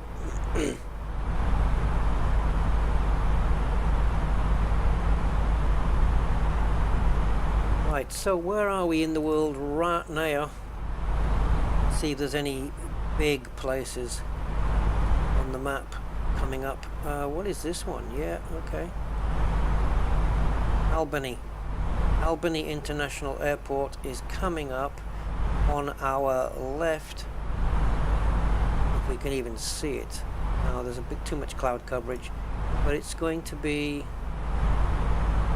around over here, Albany.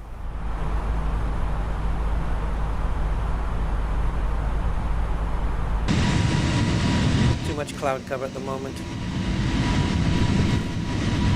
This is Glens Falls, Queensbury. Very small places by the looks of it. Glens Falls is what this little town is, and Hudson Falls. Everybody's falling. Hudson Falls is here, and Glen Falls is here. Right, gotcha.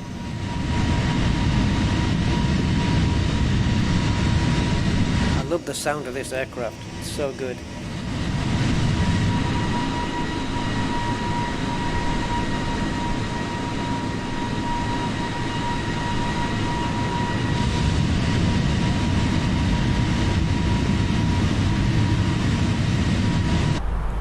Sweet. All right. Yes, thank you, Brown Rubber Blue. Honestly, I have got thousands of questions relating to flight simming. I can't remember them all, thankfully, but man, I'm very inquisitive when it comes to flying these commercial planes. Like, why this? Why doing that? What's this doing? Like, you should have seen. I wish you were here at the beginning. Where the radar, the waypoints on the radar weren't correlating with what was on here, nor was it correlating with the charts. It was bizarre. It was absolutely bizarre. Hey, Von Doodle. Oh, thank you, man. Yes, you were very welcome, sir. I hope that pops up. There it is. Pop up twice, I reckon. Thank you, Von Doodle, for your kind £4.49 super chat. Thanks for all your streams. Oh, you're very welcome, mate. Very welcome indeed. thanks for the support. There's another plane going over. If you guys can see that. Just above my pointer. A very small set of red and green lights there. Yeah, man, I am so inquisitive with this stuff. I want to know, like, why does this happen? Why does that work? Why does it do this? How does that happen? It's just crazy. I can just trip over my own thoughts, you know. It's really, yeah.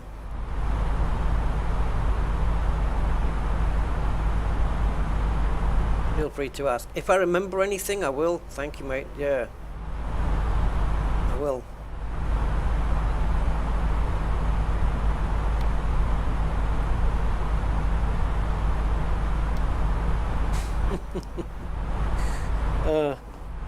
Oh, it's a Chinese balloon.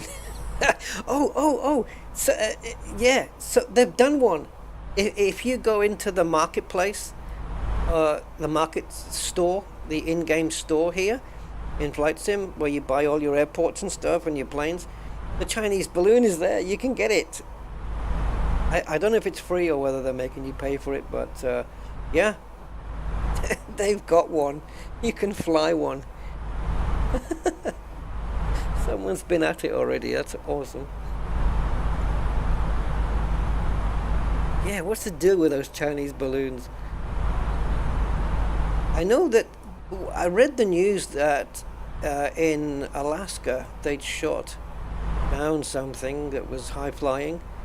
I am presuming that it was one of those balloons, but I actually don't really know. So, see, this is what the charts look like to normal people, but I'm a big fan of dark mode. I like them anywhere. Got my local files not set up. Pin charts, I haven't got any. Normally you would just pin the charts relevant to this flight, but I don't have that. Okay, ALB. So, top of descent is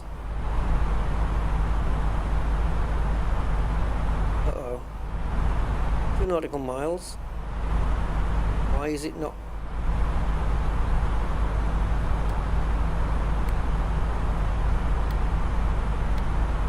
Why is it not marked on my thing?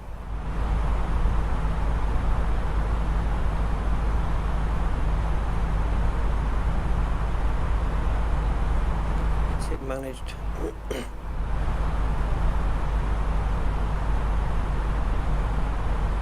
I don't know to what extent the VNAV is on this. The top of descent marker was not there. What's... Okay, that's my next question. Where did the top of descent marker go? It was there before.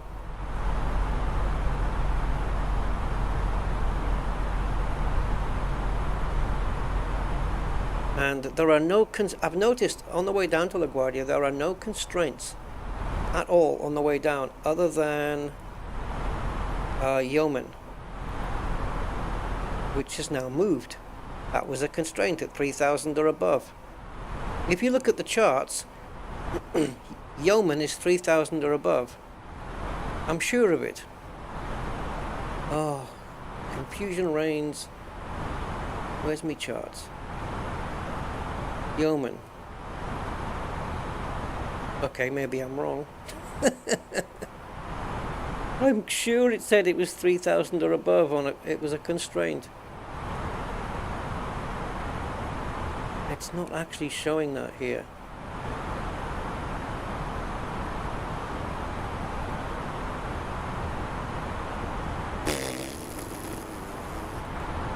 That's because you entered descent phase earlier by accident.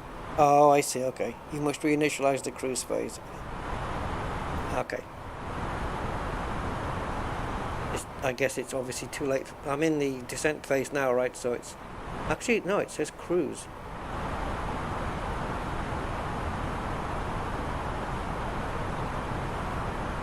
Should this now not say descent already, or...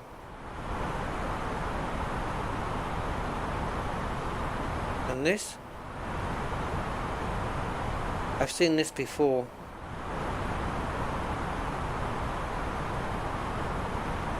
So what is this?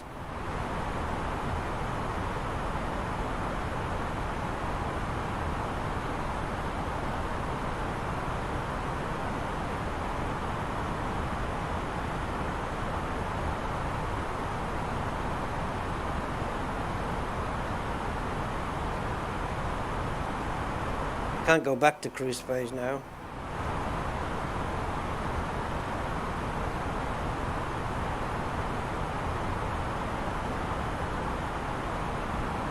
Yeah, I've got the phase of flight here. Obviously you can't go back now.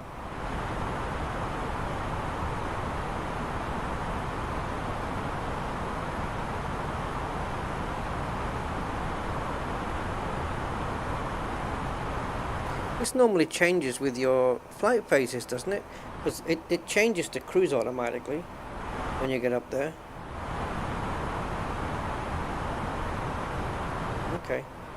Maybe I'm just misremembering.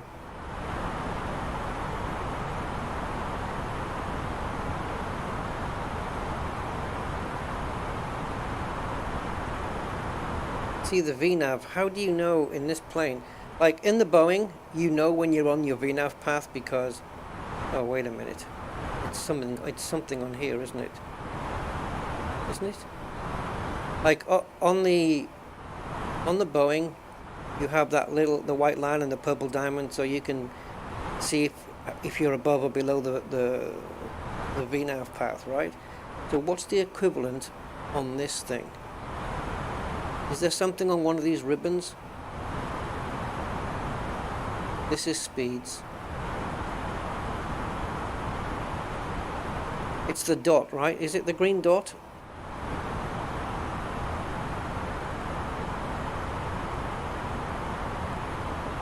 There's a green dot next to the altitude that indicates your VNAV. Thank you. You can also find it on the prog page. Awesome.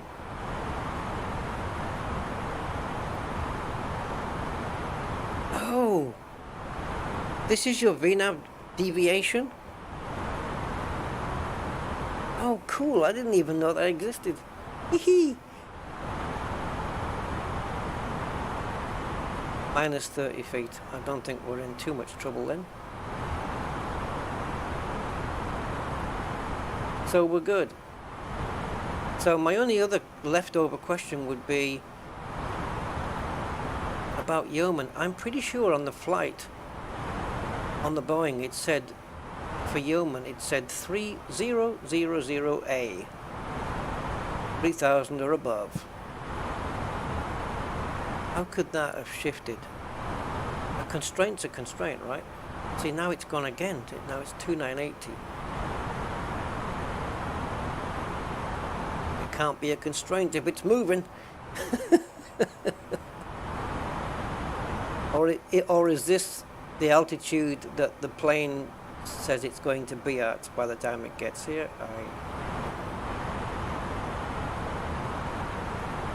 I don't know. I'm lost.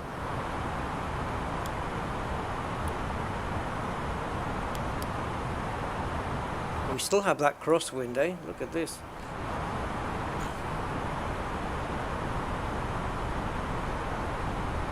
Come on, son. Must be a very straight line going across here.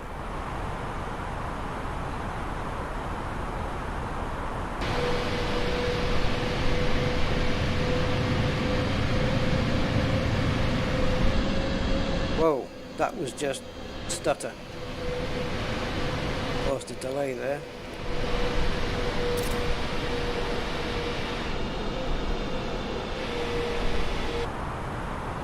You can modify constraints. The airplane currently thinks it's going to cross Yeoman at 299. Yeah, I guess you're right.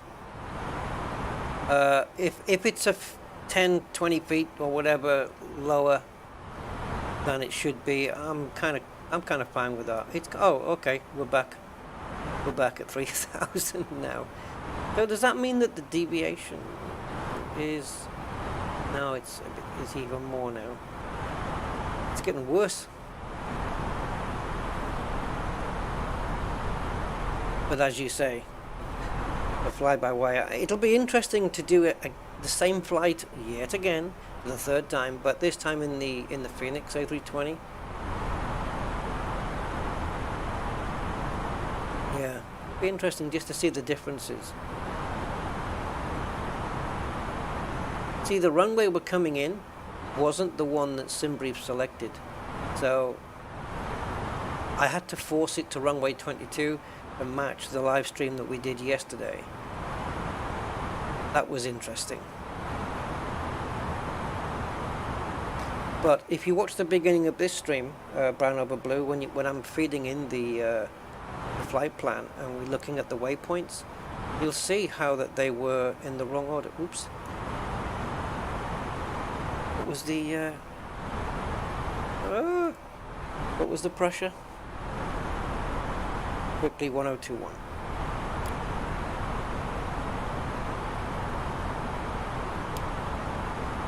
I believe they use inches in the US and hectopascals in Europe, right? I think.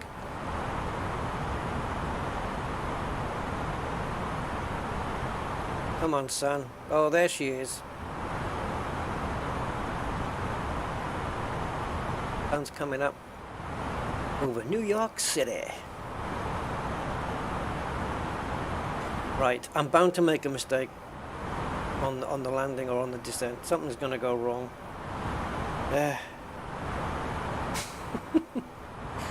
I'll screw up somewhere. Just be sure of that. What was that, by the way? Okay, we're a bit... This is too much now, right?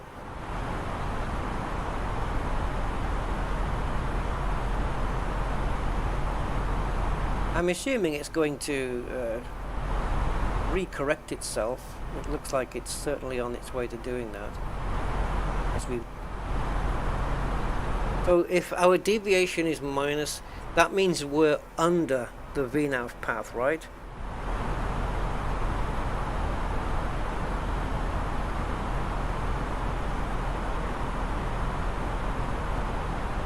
It's kind of counterintuitive. I find it counterintuitive in the Boeing when you see the diamond, because I think I'm the diamond and I'm not. I'm the white line. The diamond is the flight path. Oh, okay, it's corrected that like super quick. I'm just going to leave the plane to it. Negative number indicates lower than the path. Positive, fine, cool. Oh, we're landing just at the right time, eh? Yes, baby. Look at this. We were landing in New York yesterday at sunset. And the frame rates, well, but yesterday, before I ended the stream, I did do a local cache of LaGuardia and surrounding New York. So that scenery is local on my PC. So let's see if it helps the frame rates stay normal.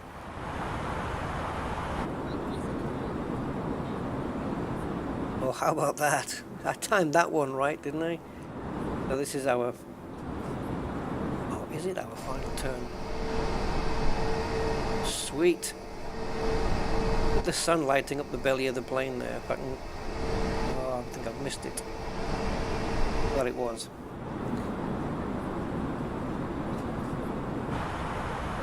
That camera that's underneath the plane, I set that up. Right, let me just... I normally have my range set to 40 while I'm up in cruise.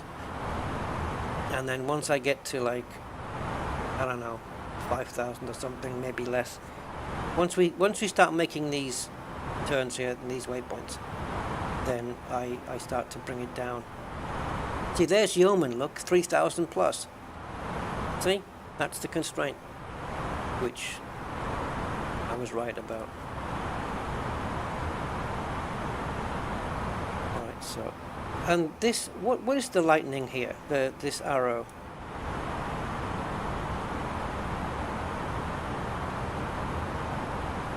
Is this decel or something? I don't know. I'm not quite sure what this dot is here. This purple one.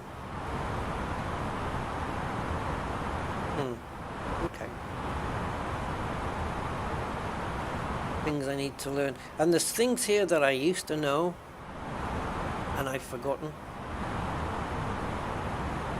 Because my memory doesn't hold out too well sometimes. Oh, sweet. That's another shot. That'll be my new thumbnail. That's where the VNAV is going to intercept. Oh, awesome. So by the time that's the blue arrow, right? So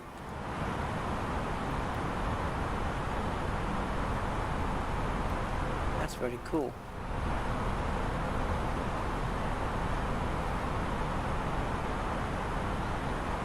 Okay, so we're under 10,000. So what I tend to do now is start getting the lights on.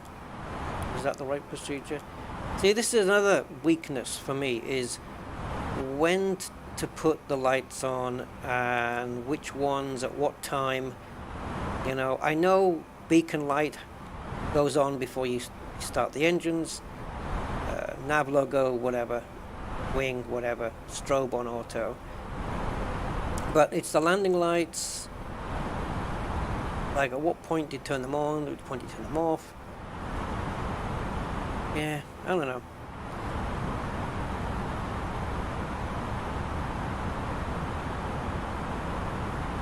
Man, this sky's looking awesome. Absolutely beautiful. Uh-oh.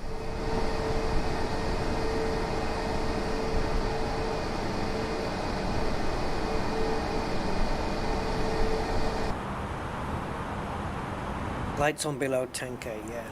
Okay. Now let's see if I can get my flappage correct. So we're going to be landing flaps full, obviously, on this one. Beautiful. Absolutely beautiful. Eastern or East Coast. Yeah.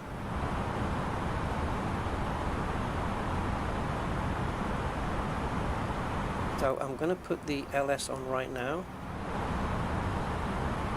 Probably a little bit early, but nevertheless, it's on.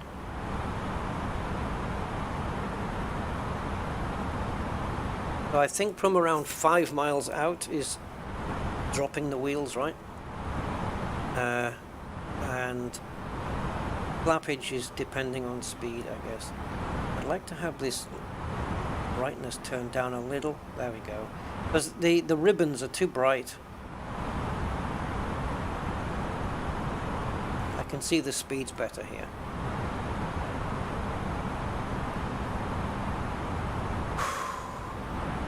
Final turn then. This went so wrong yesterday in the Boeing. That's beautiful. And there's LaGuardia. I can see it already. That's the runway, I believe. No, wrong one.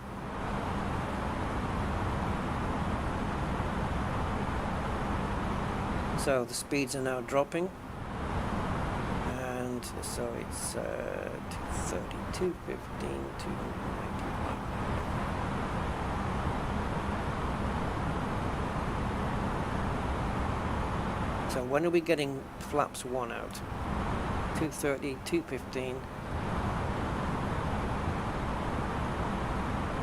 There's the localizer.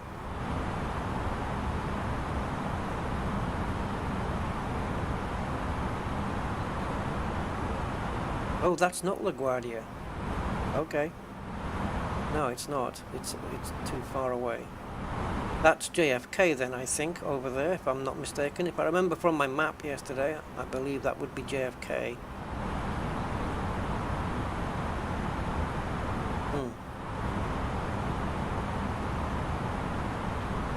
So we're just waiting for the diamond on this side then. Oh, it's Teterboro. Okay, let me look at the...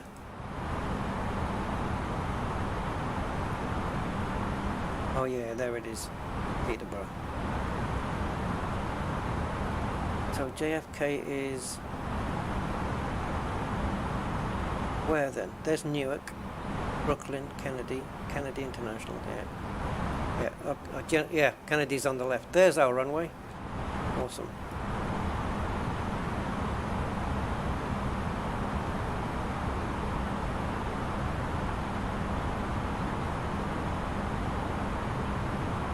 Now, the speed, it's at 250-ish. Isn't it going to have to start dropping? There she goes.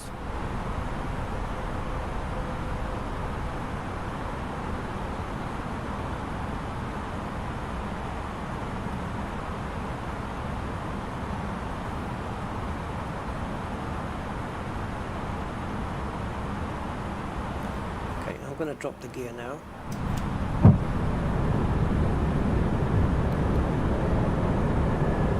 Fanatec, please prepare for landing.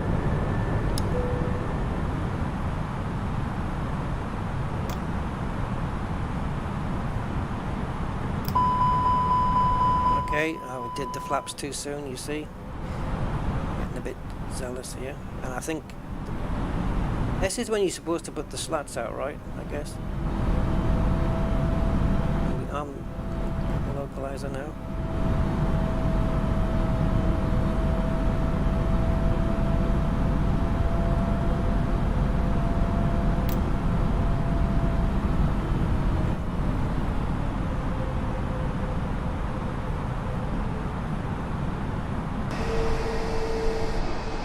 Oh, this stuttery thing.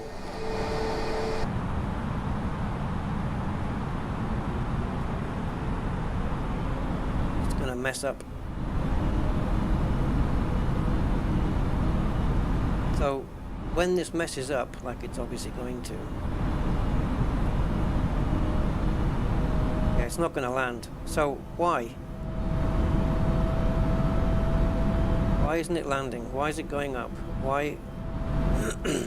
I don't have to descend any further, surely, because the glide slope would have been picked up, surely, and it hasn't. So what's gone wrong here? Because this does this shit to me all the time. You need to arm the approach. Oh, frig. Of course, I'm getting mixed up with my buttons. I got mixed up with my buttons. You're right. No, I know. Yeah, I know. For some reason, when I turned on localizer, my brain thought that was the one. Of course I need approach mode. I mean, okay. So I'm going to not panic. And I'm going to take 224 minus.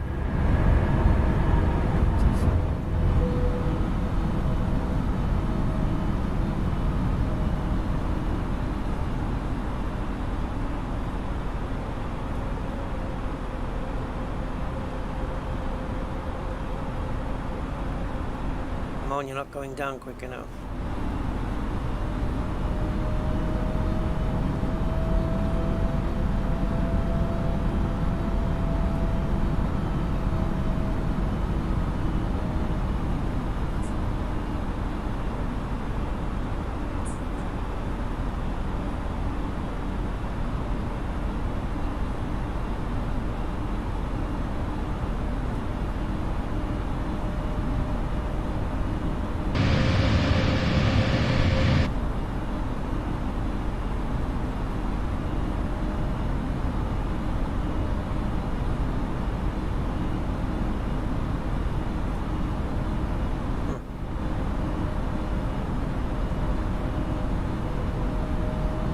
How can I have forgotten approach mode?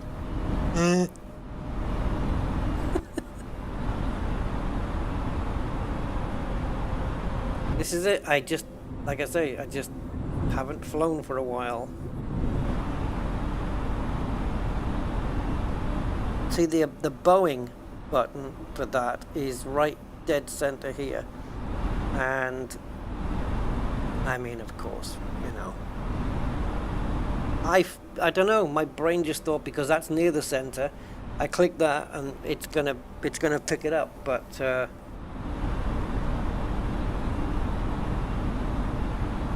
Whatever. We're good. We're good.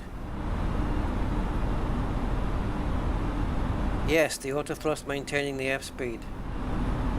Yep, the F on the speed tape matches F speed on the equip. Yes. Yep. That is noted.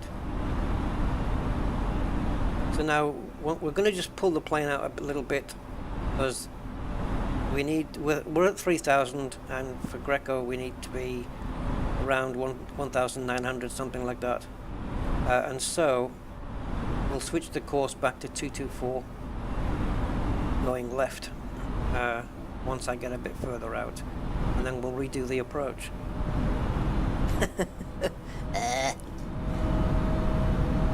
Sky's looking magnificent though.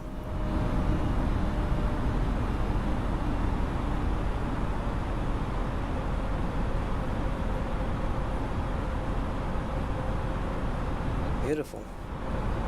We'll still do this. We'll still do it. If I have to land the damn thing manually, we'll get it down.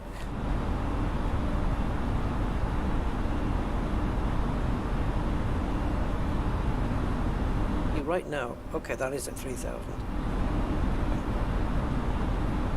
I suppose I could arm 1,900 and then make the turn and have it do that, right?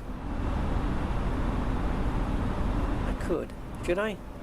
Because Greco is 1,870. Let's call it 1900.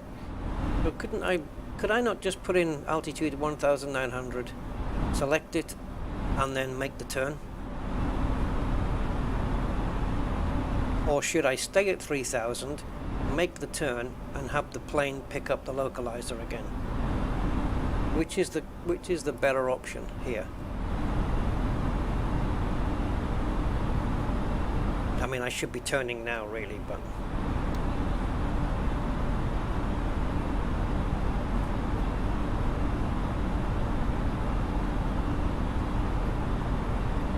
I don't know where Yeoman would have been here.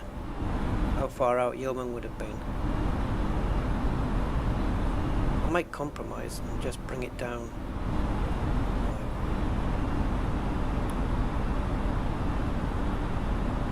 Your choice, but you always want to intercept the glide slope from below. Okay, let's go 2,000.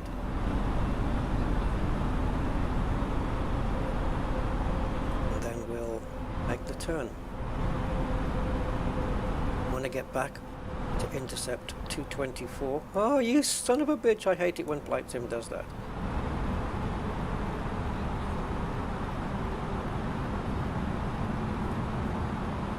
This is our inbound course. Come on, baby. 2,500.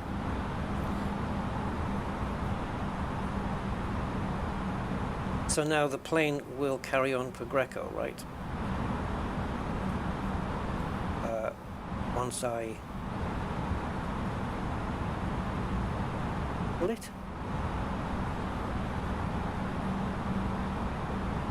I've got to manage the heading, right? Well, let me just get this thing turned around. 2,000.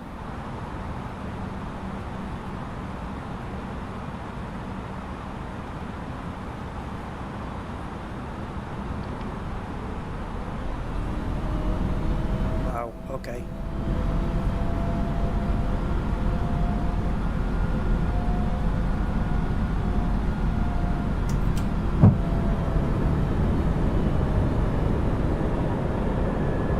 Flight attendants, please prepare for landing. Now, are we arming approach mode when this diamond's in the middle? Because we need to make a turn first. Do we have to wait for the diamond to be near the middle, at the middle? Or can I just do it like now?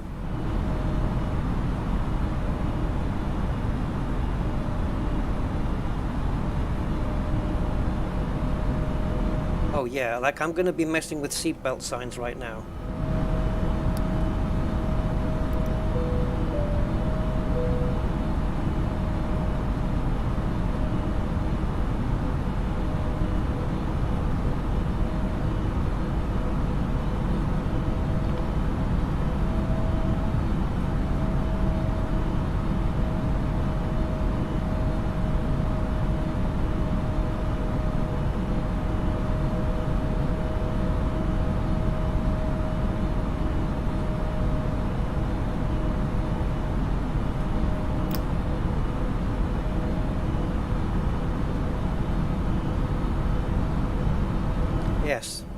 getting to arm approach mode.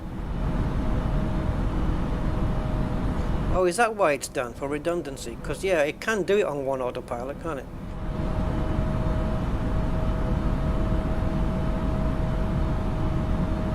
But we haven't picked up the glide slope yet. Oh, yeah, we have. Have we? No. This is armed, right? It'll come up in green up here when it's got it, I believe.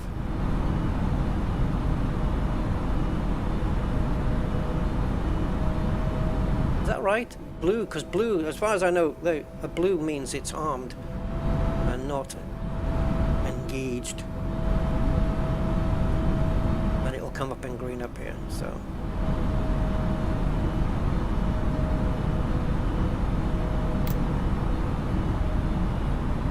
Okay, we're in full config mode now for landing. Come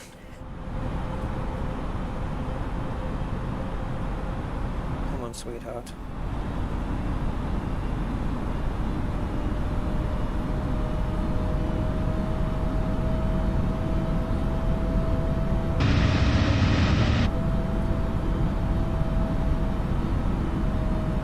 Got a little bit of a crosswind.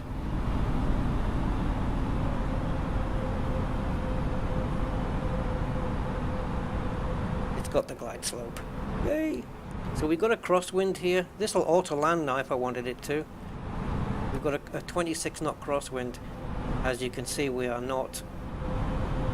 Yeah, we had the same thing in the Boeing yesterday. This cabin check thing, I mean, isn't it just this? Didn't we do this?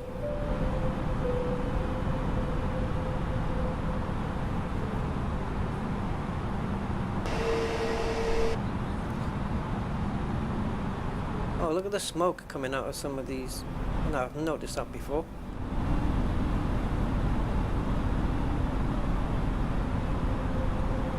Now, coming down, when you disable autopilot, is disabling auto throttle a personal choice, an option, or is it something that you should really do? 1,000. Does this call out minimums? Because I didn't.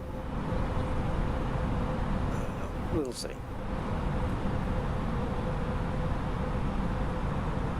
Still, we could. It looks like we're going to get it down.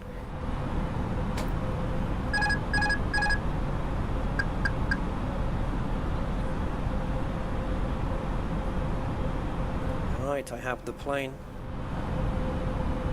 You should never have given me the plane.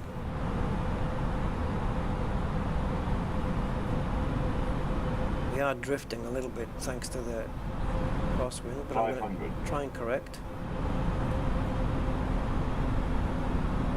Oh, I can't read that message at the moment. Leave the auto throttle on. Oh, okay, cool.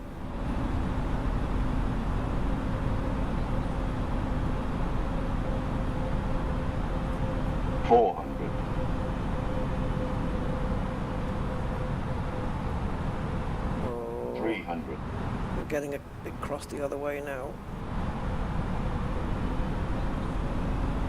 200. Did I overcompensate? 100 above.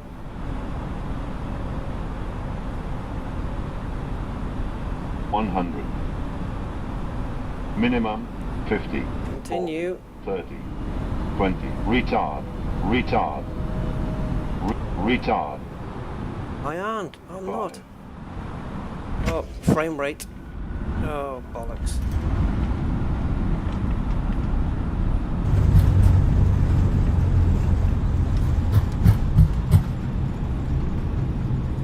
First thrusters down to 70 knots.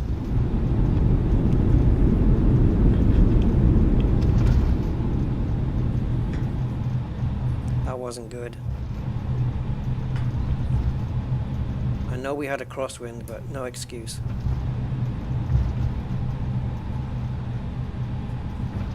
Crosswind was kind of it was throwing me off, but it looks like we landed with the left wheel before the right wheel. Is never ideal. So rather than have GSX do it, I'm just going to have this thing.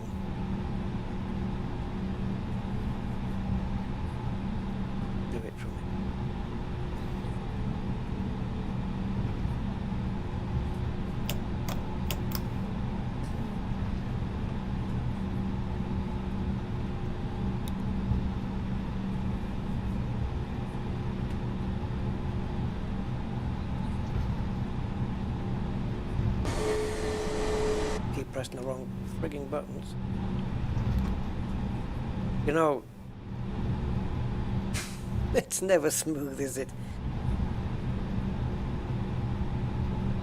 Yeah, that's exactly what I did. As soon as it said retard, I brought it to idle. Yeah. Thanks, Brown Over Blue. And I've just realised why you've called yourself that. That's me flicking the parking brake on and off. Brown Over Blue, of course. What do they call this again? Artificial Horizon.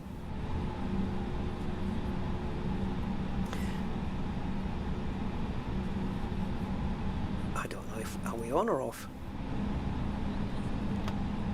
Off now.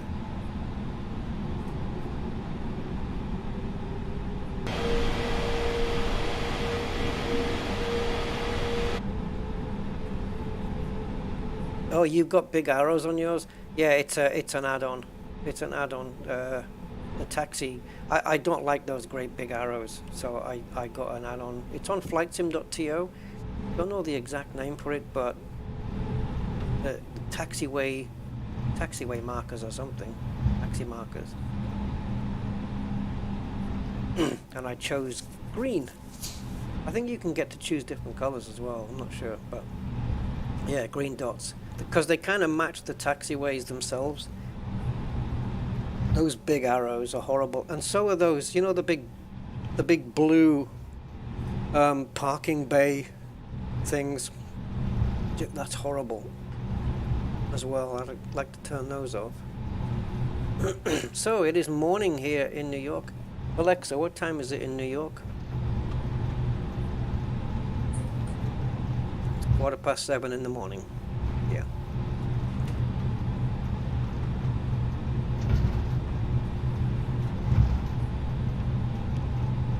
Oh, we parked under this bridge last time. Or one of them anyway. And frame rates held out because we have New York cached, so it didn't have to load anything in from the servers other than weather and stuff like that.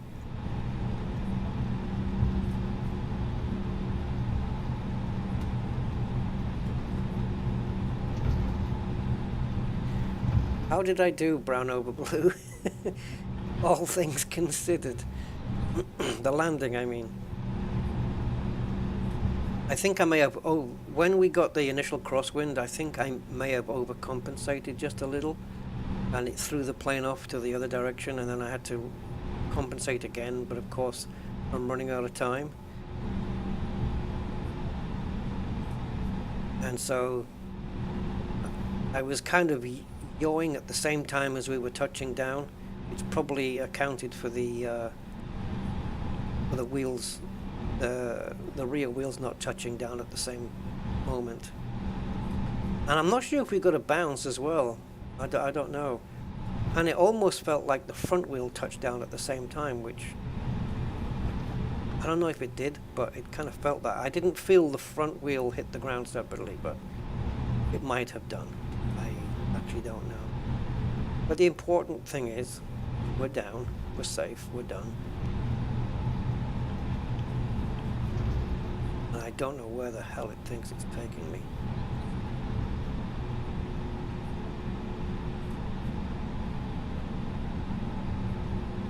JFK by the looks of it.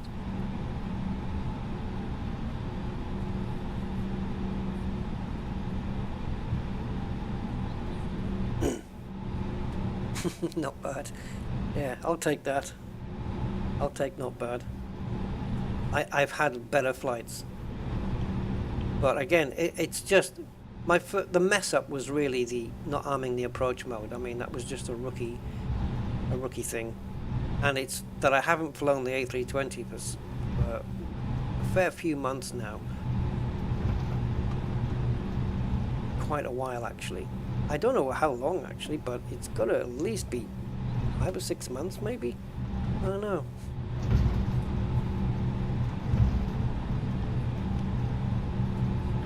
I guess you just have to keep alternating more often so that you're staying familiar. You know, it's not the same as jumping into a Piper Arrow or a Cessna and you know, where's the fuel valves, and because you remember those stuff because it's a lot more simplistic.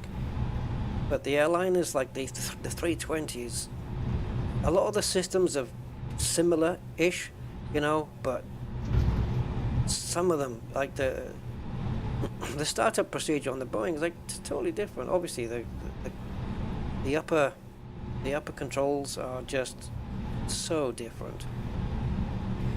You know, you have to manage your cabin pressure, putting in the right details on the console, on the overhead console, as I would call it.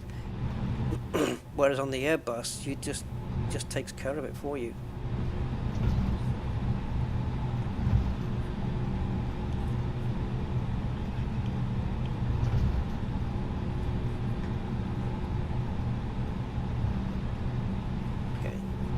See our our docking spot, the big blue. How much do I fly? You know, I haven't flown in flight sim for like over a month until yesterday's stream, but usually once, twice a week, I would say, when I'm normally gaming, you know, on a normal week. But I haven't been doing that once, twice a week for a while. But it's not always these jets either. It's mainly the Boeings. But I would say, you know, I like to fly the other jets now. I really like the new... hold on. I really like that new Vision Jet G2. That's the latest one that I bought. What a gorgeous plane that is. I didn't put my... Oh, I did put my landing. Yes, I did.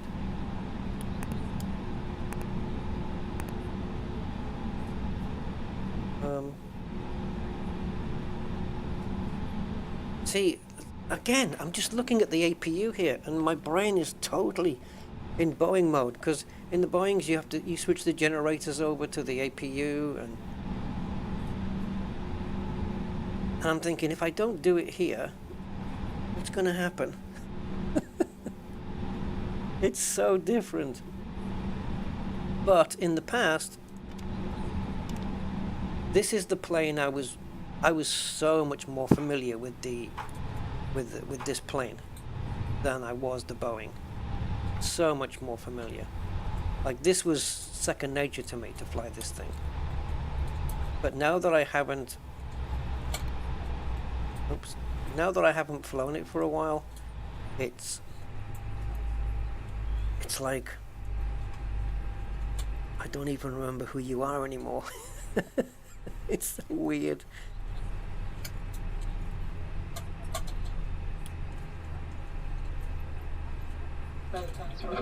Refueling truck is on its way. Refueling? I never requested that. Please don't load aircraft until the fuel truck arrives and ask to do it. Yep, there's, I just have. The doors verified?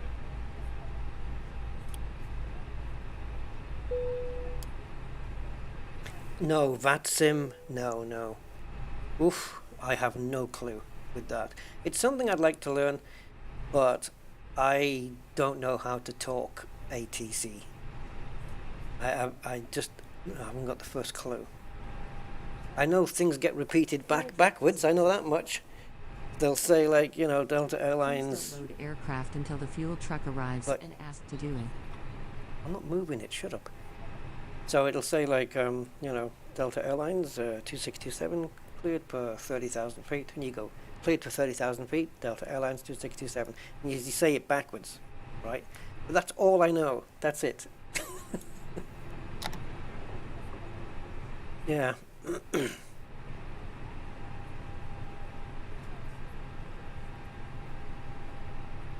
Should we pretend to deboard? The boarding requested. Now, why the fuel truck's here, I don't know. I didn't really ask for it. I love how it tells you how much you're going to pay as well. Oh, come on. Too much stutters, man. I can't scroll. we'll do it this way then. Passenger recording started.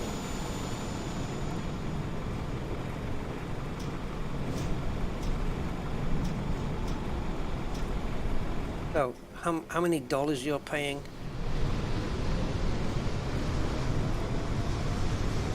Comes up on this display as he fills it in.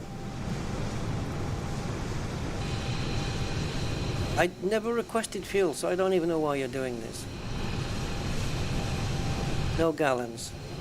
Right, that's $1. $2. Hey. Or is the dollars around the other side? I don't know.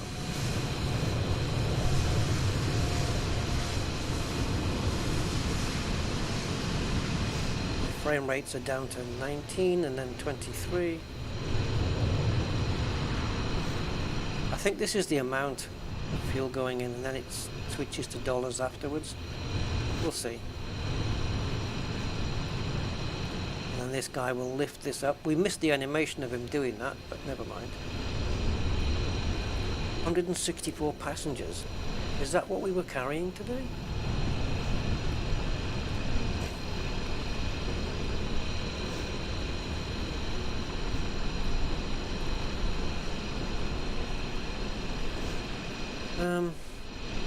Somewhere I have a SimBrief flight plan.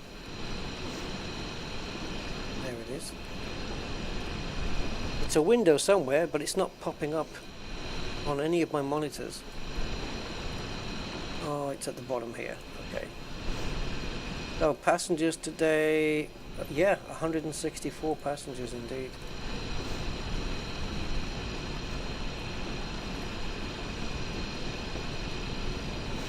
So they're all getting off now.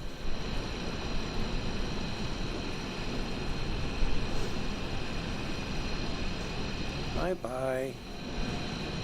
We hope you enjoyed your flight.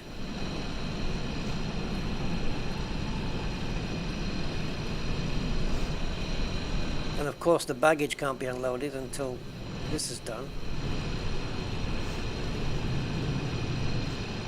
I have no idea why they're refueling.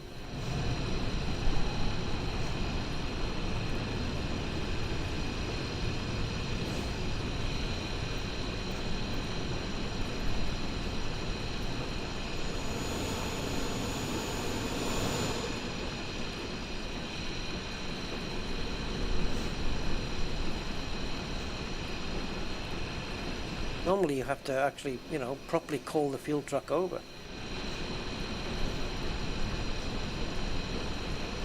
Sometimes on GSX though,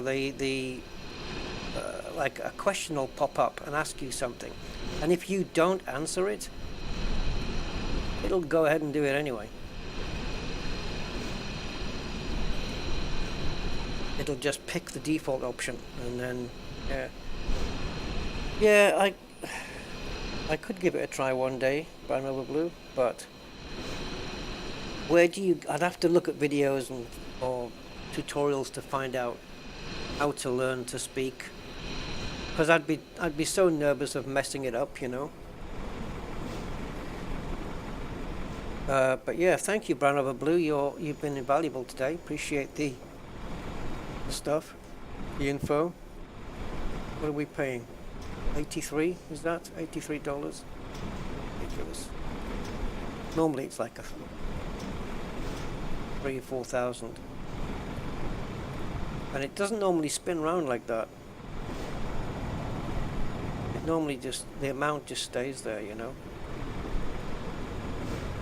Coming to help your buddy out.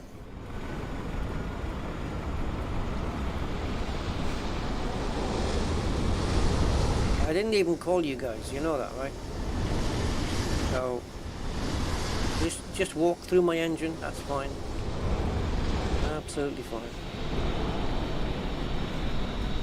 No wonder you got no air left, walking through hot engines. The animations are great though. The guy opening the door, getting himself in the truck.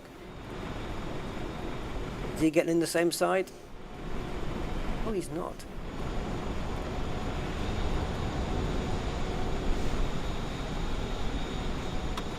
a Southwest plane in the background going off.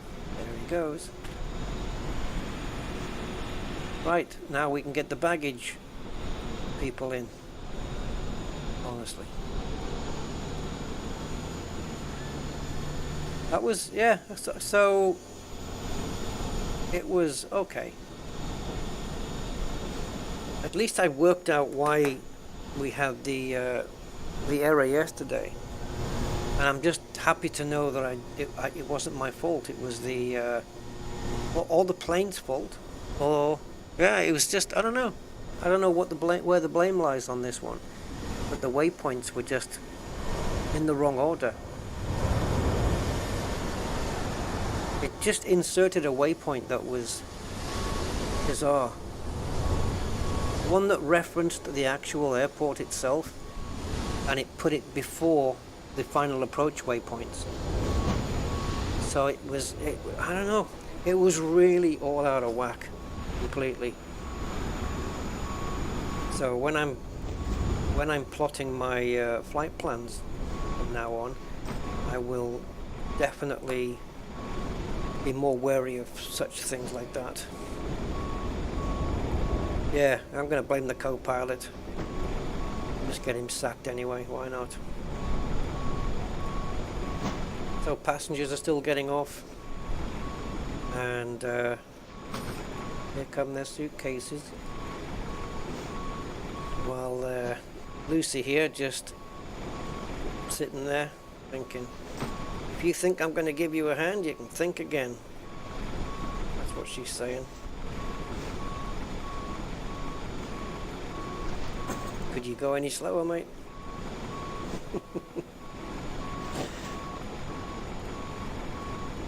It was great. When we left, the engines were covered in snow, and there was icing, and it was a very, very cold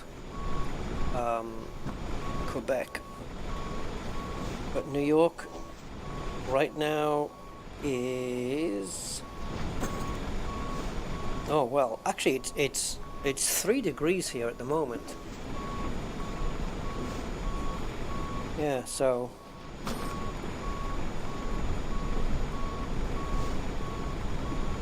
yep, 3 degrees in LaGuardia in real time right now.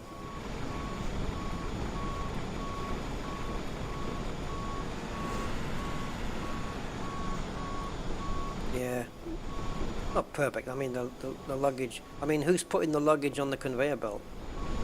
You know.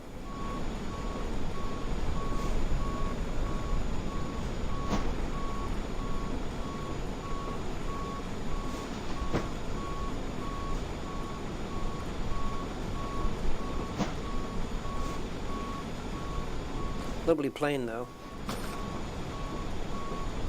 The front of the plane, I don't know, it's like, it reminds me like a dog, like with the dog's nose. Anyway. So if we slow down the camera, slow enough.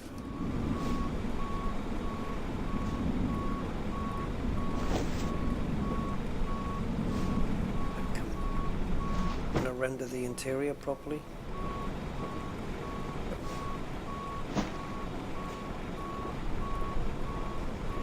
Oh, mama.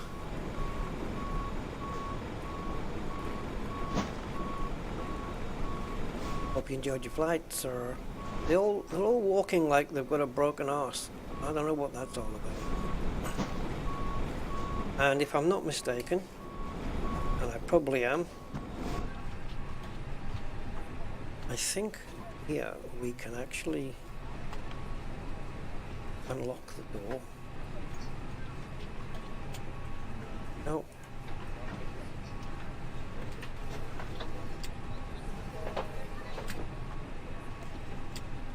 Does the third seat not come down here?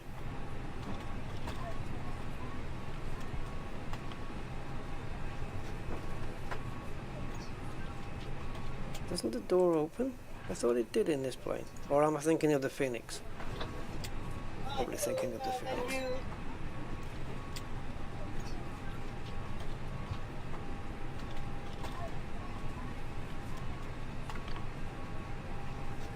So there we go. What I need to do is switch this to ground power. Oh, it's on already. Okay, we can turn off the APU then.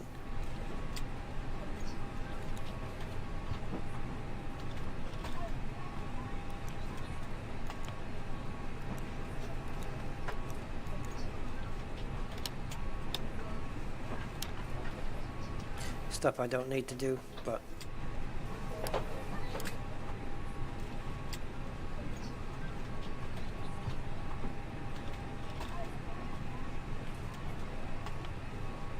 get off my plane, people. Yeah, no, the landing was, I don't know, the landing was kind of smooth and stuff. It was just a bit skewy, a bit screwy. Flight simulator, flight simulator, flight go. Okay, yes, okay, there we go. I retested it and I found the problem from yesterday. I was really curious about it. I did ask on social media, but I didn't really get an answer that I was satisfied with, and so I just checked my own stream today and I saw what the issue was. And then I had to come here and test it again. Just had to. So I've done that. Good. So yeah. Yeah, the crosswinds coming into New York. It's happened twice now. Coming into LaGuardia, we've had the same crosswind twice. Although yesterday it was more prominent in the Boeing, but then again that is a bigger plane. But it is more heavy though. But still, we did okay here. It was not too bad. There we go. Alright, so I will leave you with this, and looks like the baggage is now done. And so, thank you for tuning in, guys. I appreciate it. And thank you for the support. And yeah, I will catch you on the next one. Until then, guys, have fun. I need to turn this sound off though. Let me just exit there. Yeah, before I go, Von Doodle. Before I go.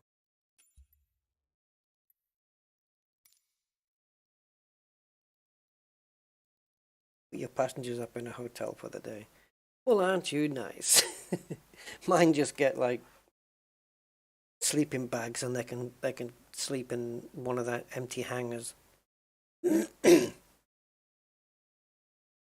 Before I go, I mean, this flight's done. We're done now. So, but if we go to, I hope it's here, because I had to reinstall it yesterday. I know there was an update to it, and it was on the. Oh yeah, a couple of things. But before we have a look at this. Yeah, there was an update on the store for this plane. If we go to Marketplace,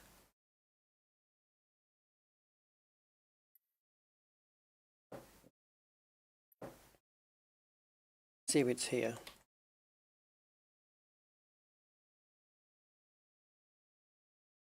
Okay, maybe it's not called balloon. Chinese? They wouldn't dare.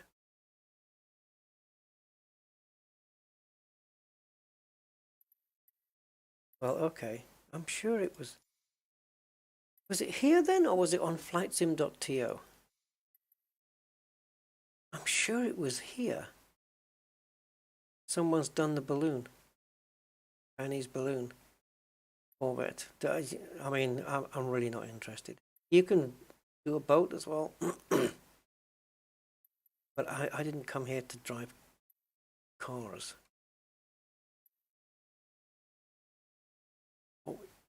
Maybe, I don't know, maybe, I was going to say maybe Microsoft took it off, but then why would they put it on in the first place?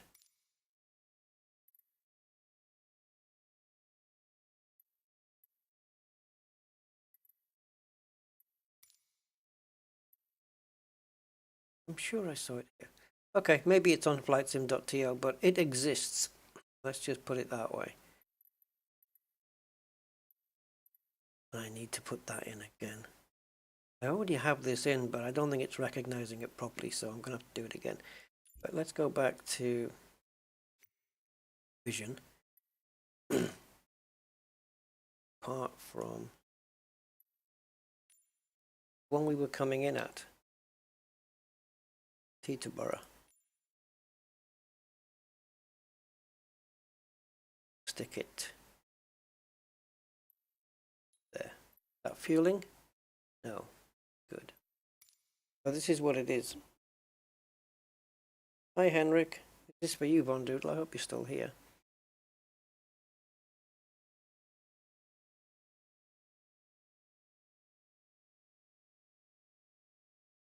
Hi and bye, says Henrik. This is a great plane. I've only flown it once. It's had a couple of updates since, but it's a gorgeous plane. It's state-of-the-art stuff. Really nice. I don't have the other one though, the Honda, yet. Wait for the scenery to load up. It is small, isn't it? But it's fast though. It's a fast thing. It can pretty much, it'll, like the speed we were... Parking is isolated. Ground services are not available. The speed that we were cruising at in the Airbus there, this will keep up with. No problem.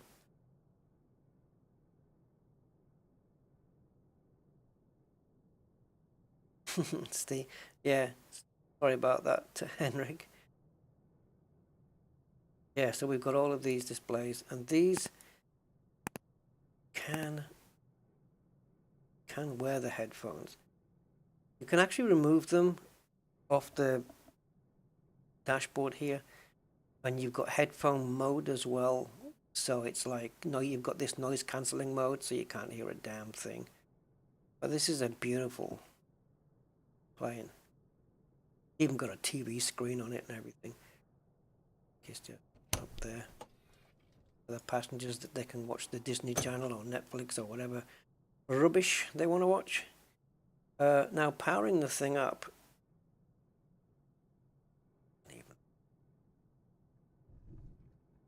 Just literally, that's engine. How do we switch this thing on here?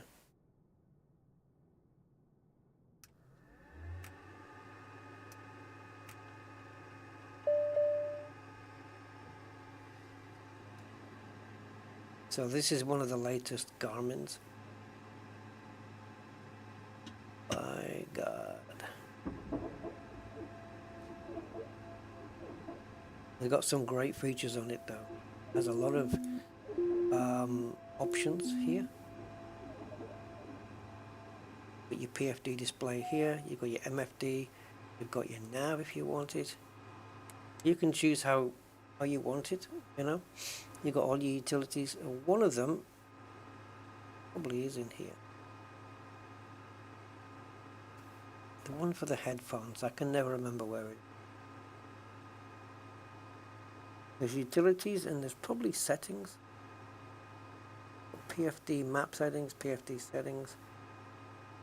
Oh, that's got nothing. Aircraft systems.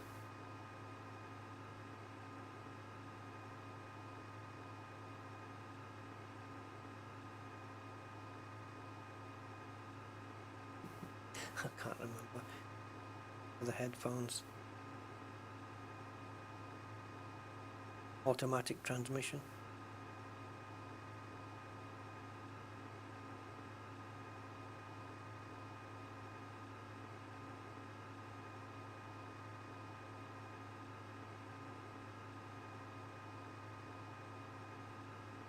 Hey Henrik.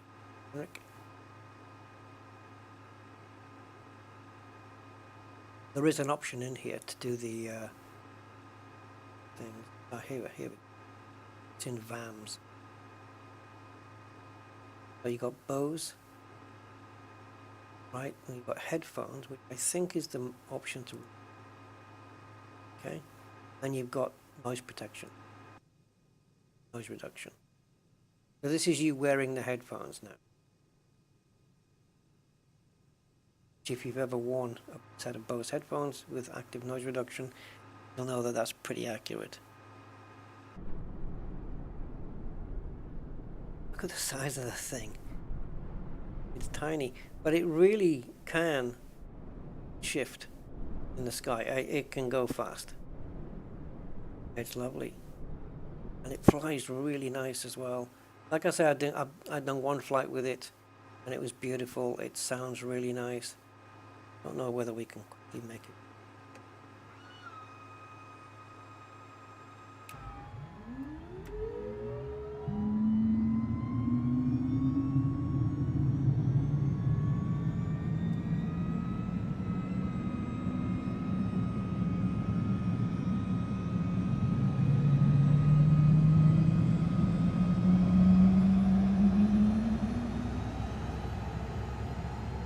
Oxygen off, bleed off.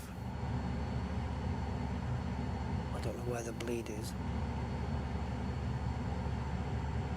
But oxygen, like you've got master oxygen here. You've got fresh air, probe heat, anti-ice in case we need it. Let's put this drop. Anti-ice on the engine. Windshield de-ice maximum inoperative. So that's it. The only thing is the parking brake. Is that it? I haven't got a flight plan filed or anything, but you know.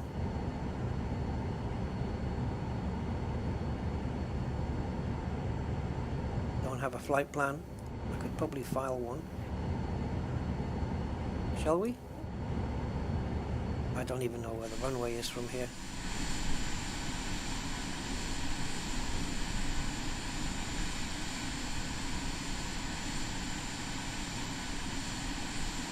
Pull this out so we get a general idea of where we're going.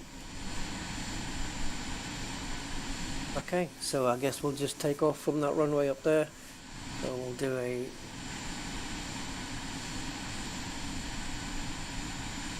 up that into that corner.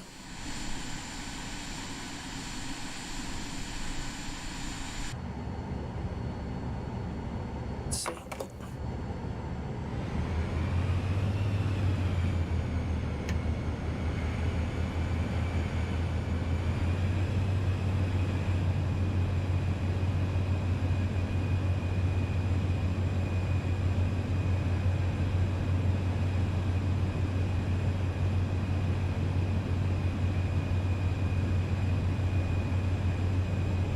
Yeah, I just didn't know whether it was going to turn itself off or whether I had to, or turn itself on, or whether I needed to do it. But it looks like it handled it.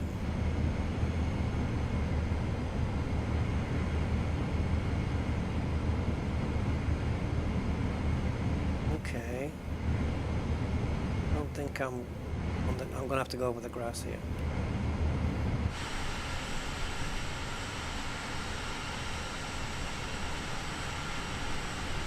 Yeah, it's fully functional. All the doors open, the stairs come out, and the whole deal.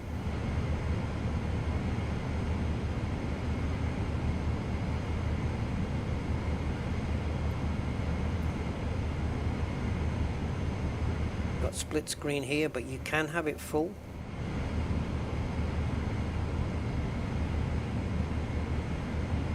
I don't even know how I got it to split screen in the first place. I must have clicked on something.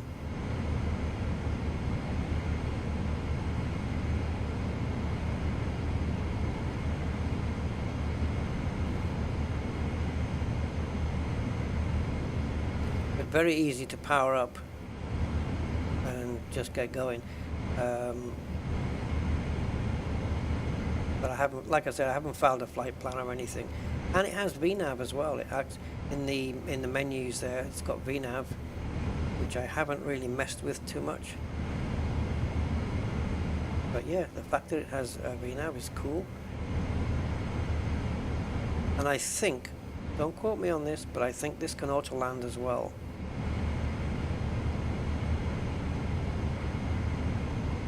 We'll just do a straight up now, so I'm just going to get the flaps down.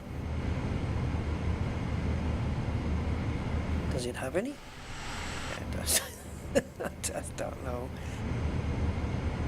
Alright, let's crack it. Let's crack the throttle once we get straight.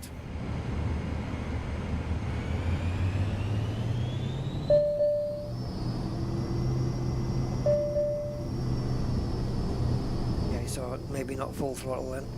Wow, we do have, it's pushing me to the side, pushing the tail from my right. You can see it. The nose wants to go to the right, so that we've got a really cracking wind here. But we'll try our best. Okay, gear up. You can just tell by the way it's moving. Yeah, look at the windsock. You see? It's just blowing as... Actually, the windsock blowing in a different direction to which the way this plane's getting blown around.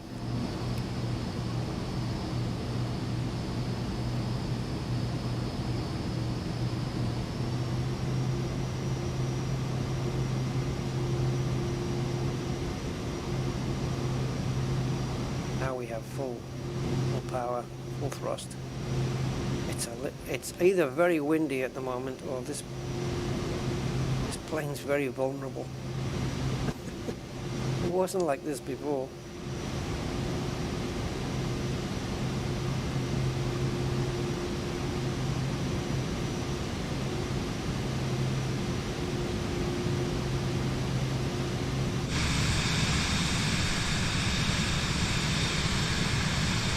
I mean, I am assuming this is the wind doing this.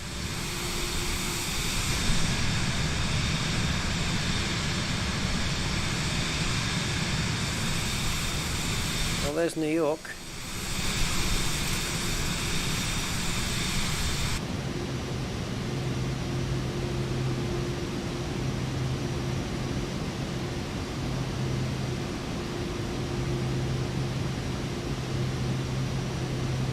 Still loading in scenery.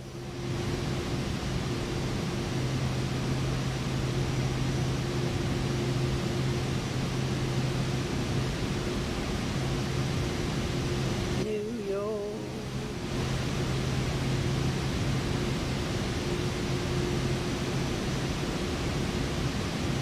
Need to declutter this display as well. There's just too much stuff on there.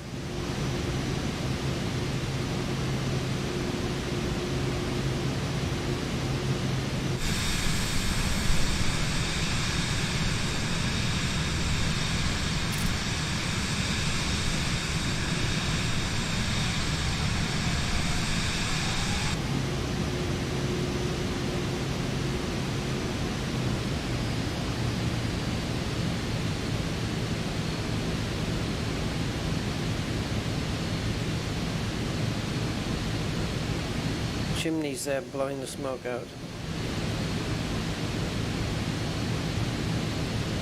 Frame rate is reading 28.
Some altitude here.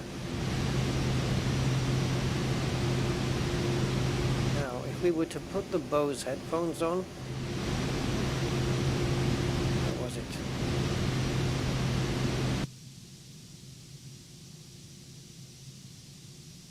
Is the noise reduction on?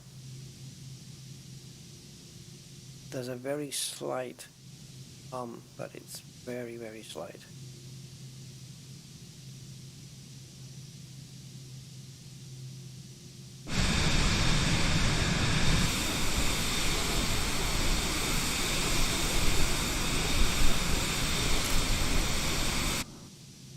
Hey, afternoon, Andy. We're pretty much done here, matey. Done our Airbus flight. Yeah. Something wrong with the old waypoint database is why we didn't land yesterday properly. It wasn't a user error or a plane error.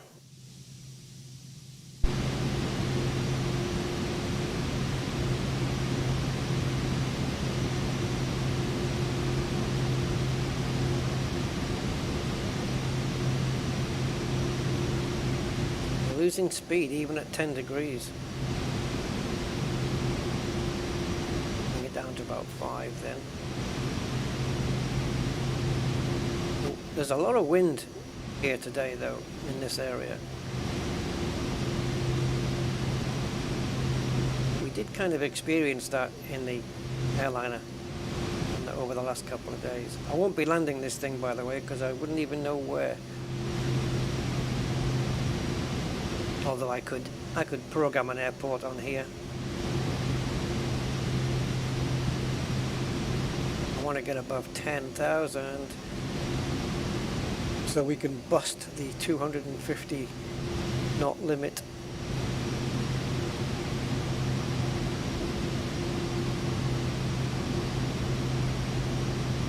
Yes.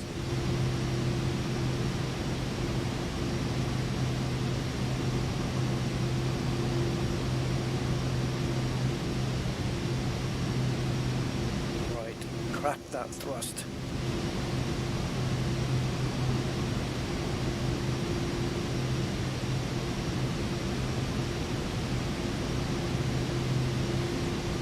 Enable the scramjets. Let's go.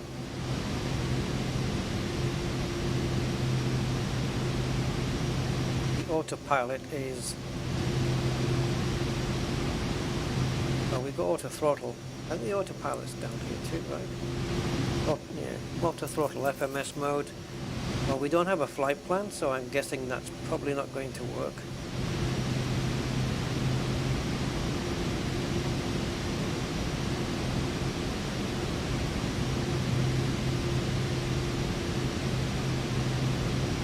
Right now 33.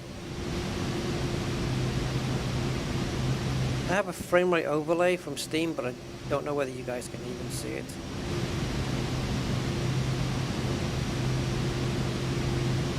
It switched the barometer to standard automatically.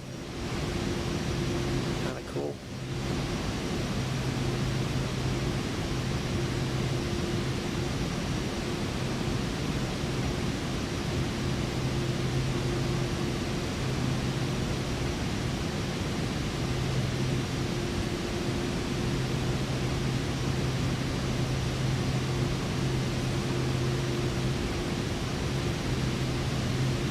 New York City again.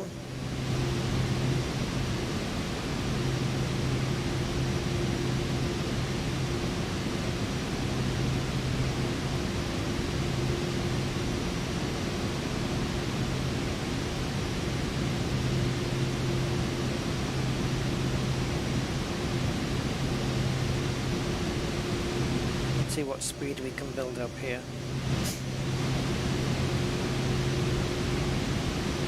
I was wondering where the limit was, but it looks like around 280. That's fair enough.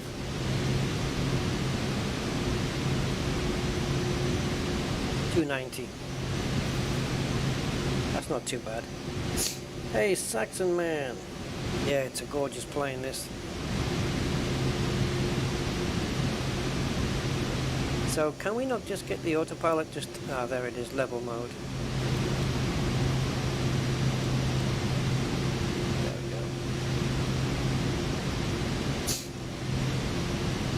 So I'm not touching anything right now.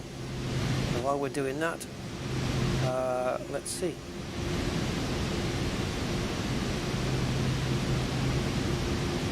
direct to, and I could just put an airport in there, I suppose.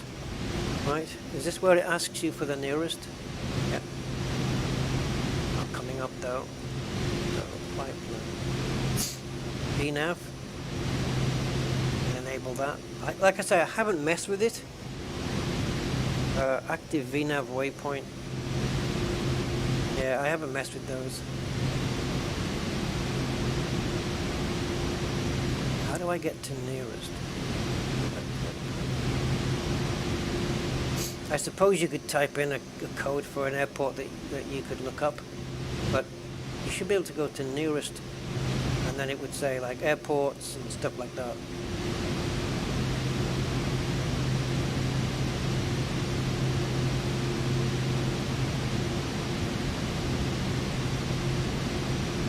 No, I don't know. I don't know how to get it up. That's what she said.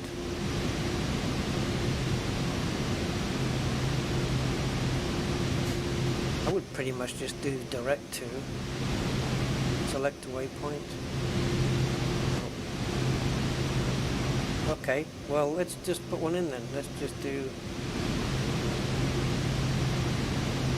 Kennedy International.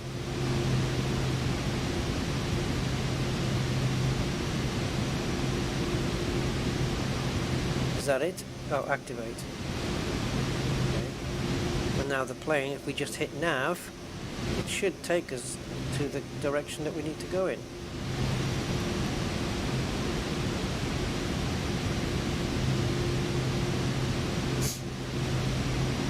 So Kennedy is there. However, we are 15,000 and climbing.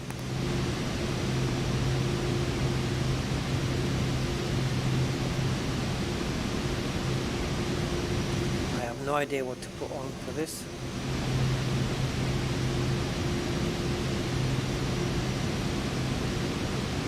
Right, altitude selection.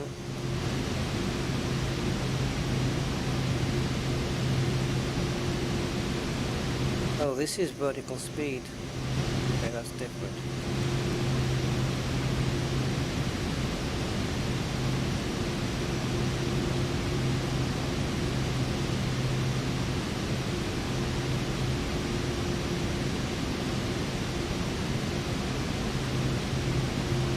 Down to round 3. We're already going over JFK, so we're not going to make it. It's way too close of an airport.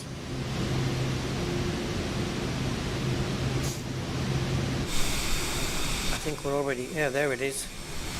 That's JFK, so unless the plane wants to keep circling until it gets down to 3,000 feet,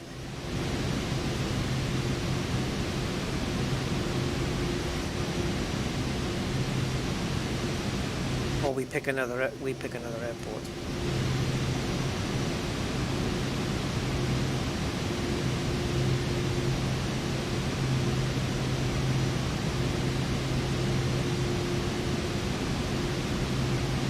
LaGuardia.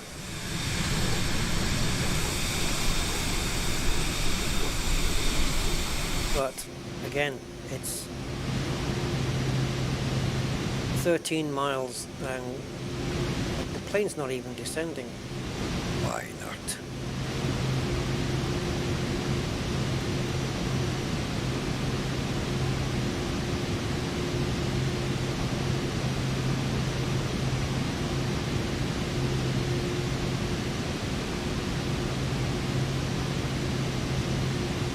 This will only direct us to the airport. It won't put us on course with a runway or any such thing like that.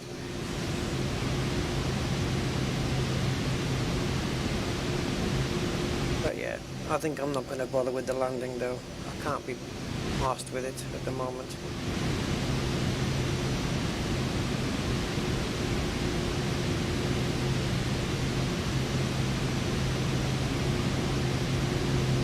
But yeah, got JFK over there, which if we weren't so bleeding high, see, it's leveled out again.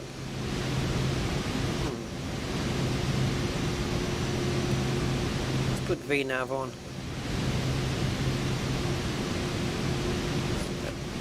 Yeah, it's not working. So we're just going to do VS then. It'll be easier.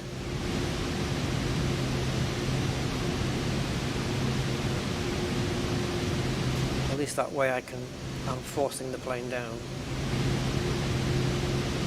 Let's go quicker than this.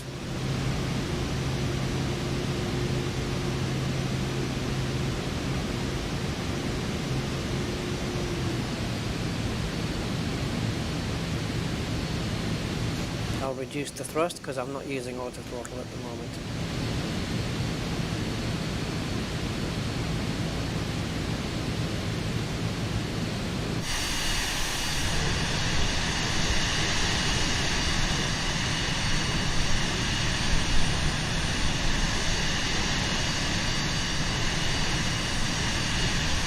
Anyone know what this is?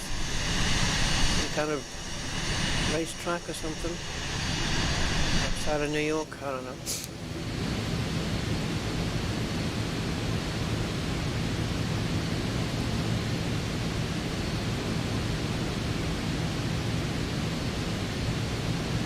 Let's bring it up to 2,000 feet a minute. Even more.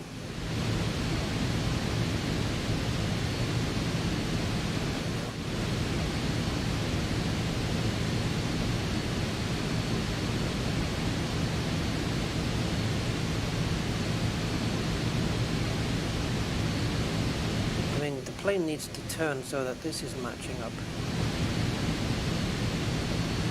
Oh, okay, it's doing it now.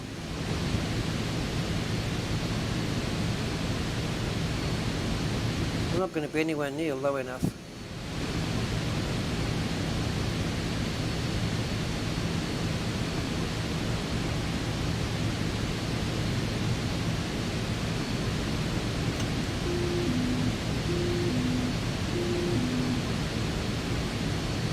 Bring the bugger down.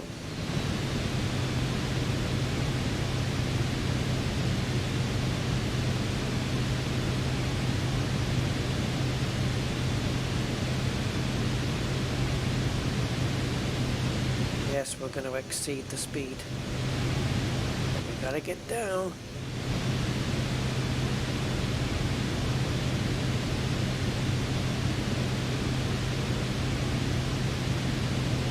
It's sometimes you have to like apply yourself and like really dedicate yourself to it.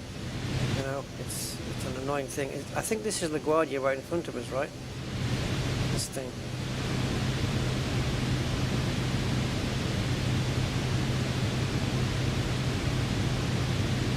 So you see this here? I believe this is the runway that we landed at with the Boeing and the Airbus.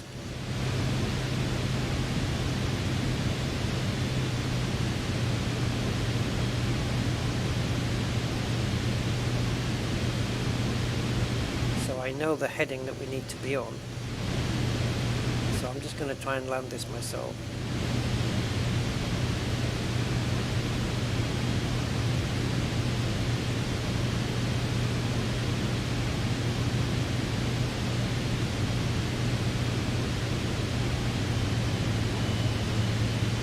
So, all manual now.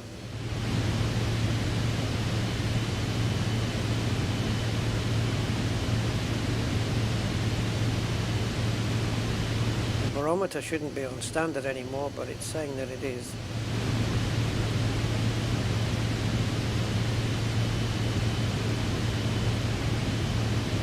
Okay, let's do this. Switching around to 224, which is what we did last time.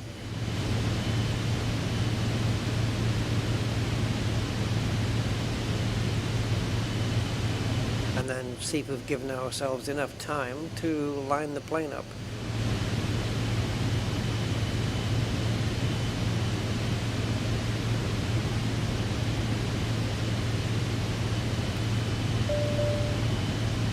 Flaps are down, wheels are down,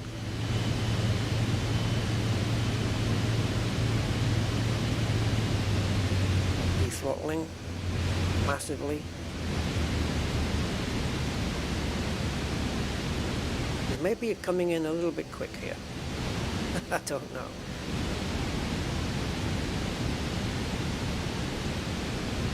Oh, we've got that crosswind again. We are coming in really quick.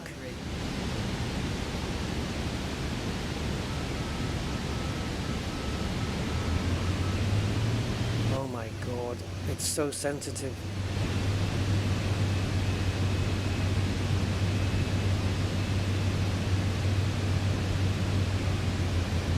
Please slow the hell down. I didn't want to land it because it was so fast.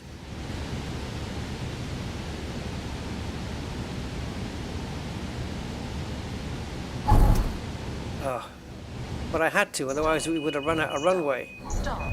Stop. Stop. Stop. Stop. Okay, fine, don't. I forced it down, really. Because I didn't want to go around and do the whole thing again. The wheels have got buried in the ground by the looks of it.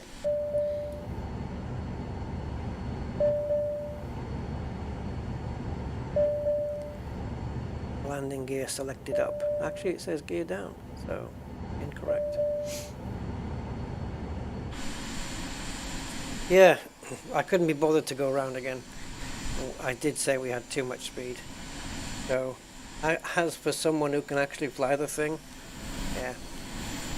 Didn't really show that one up, did I, Saxon man?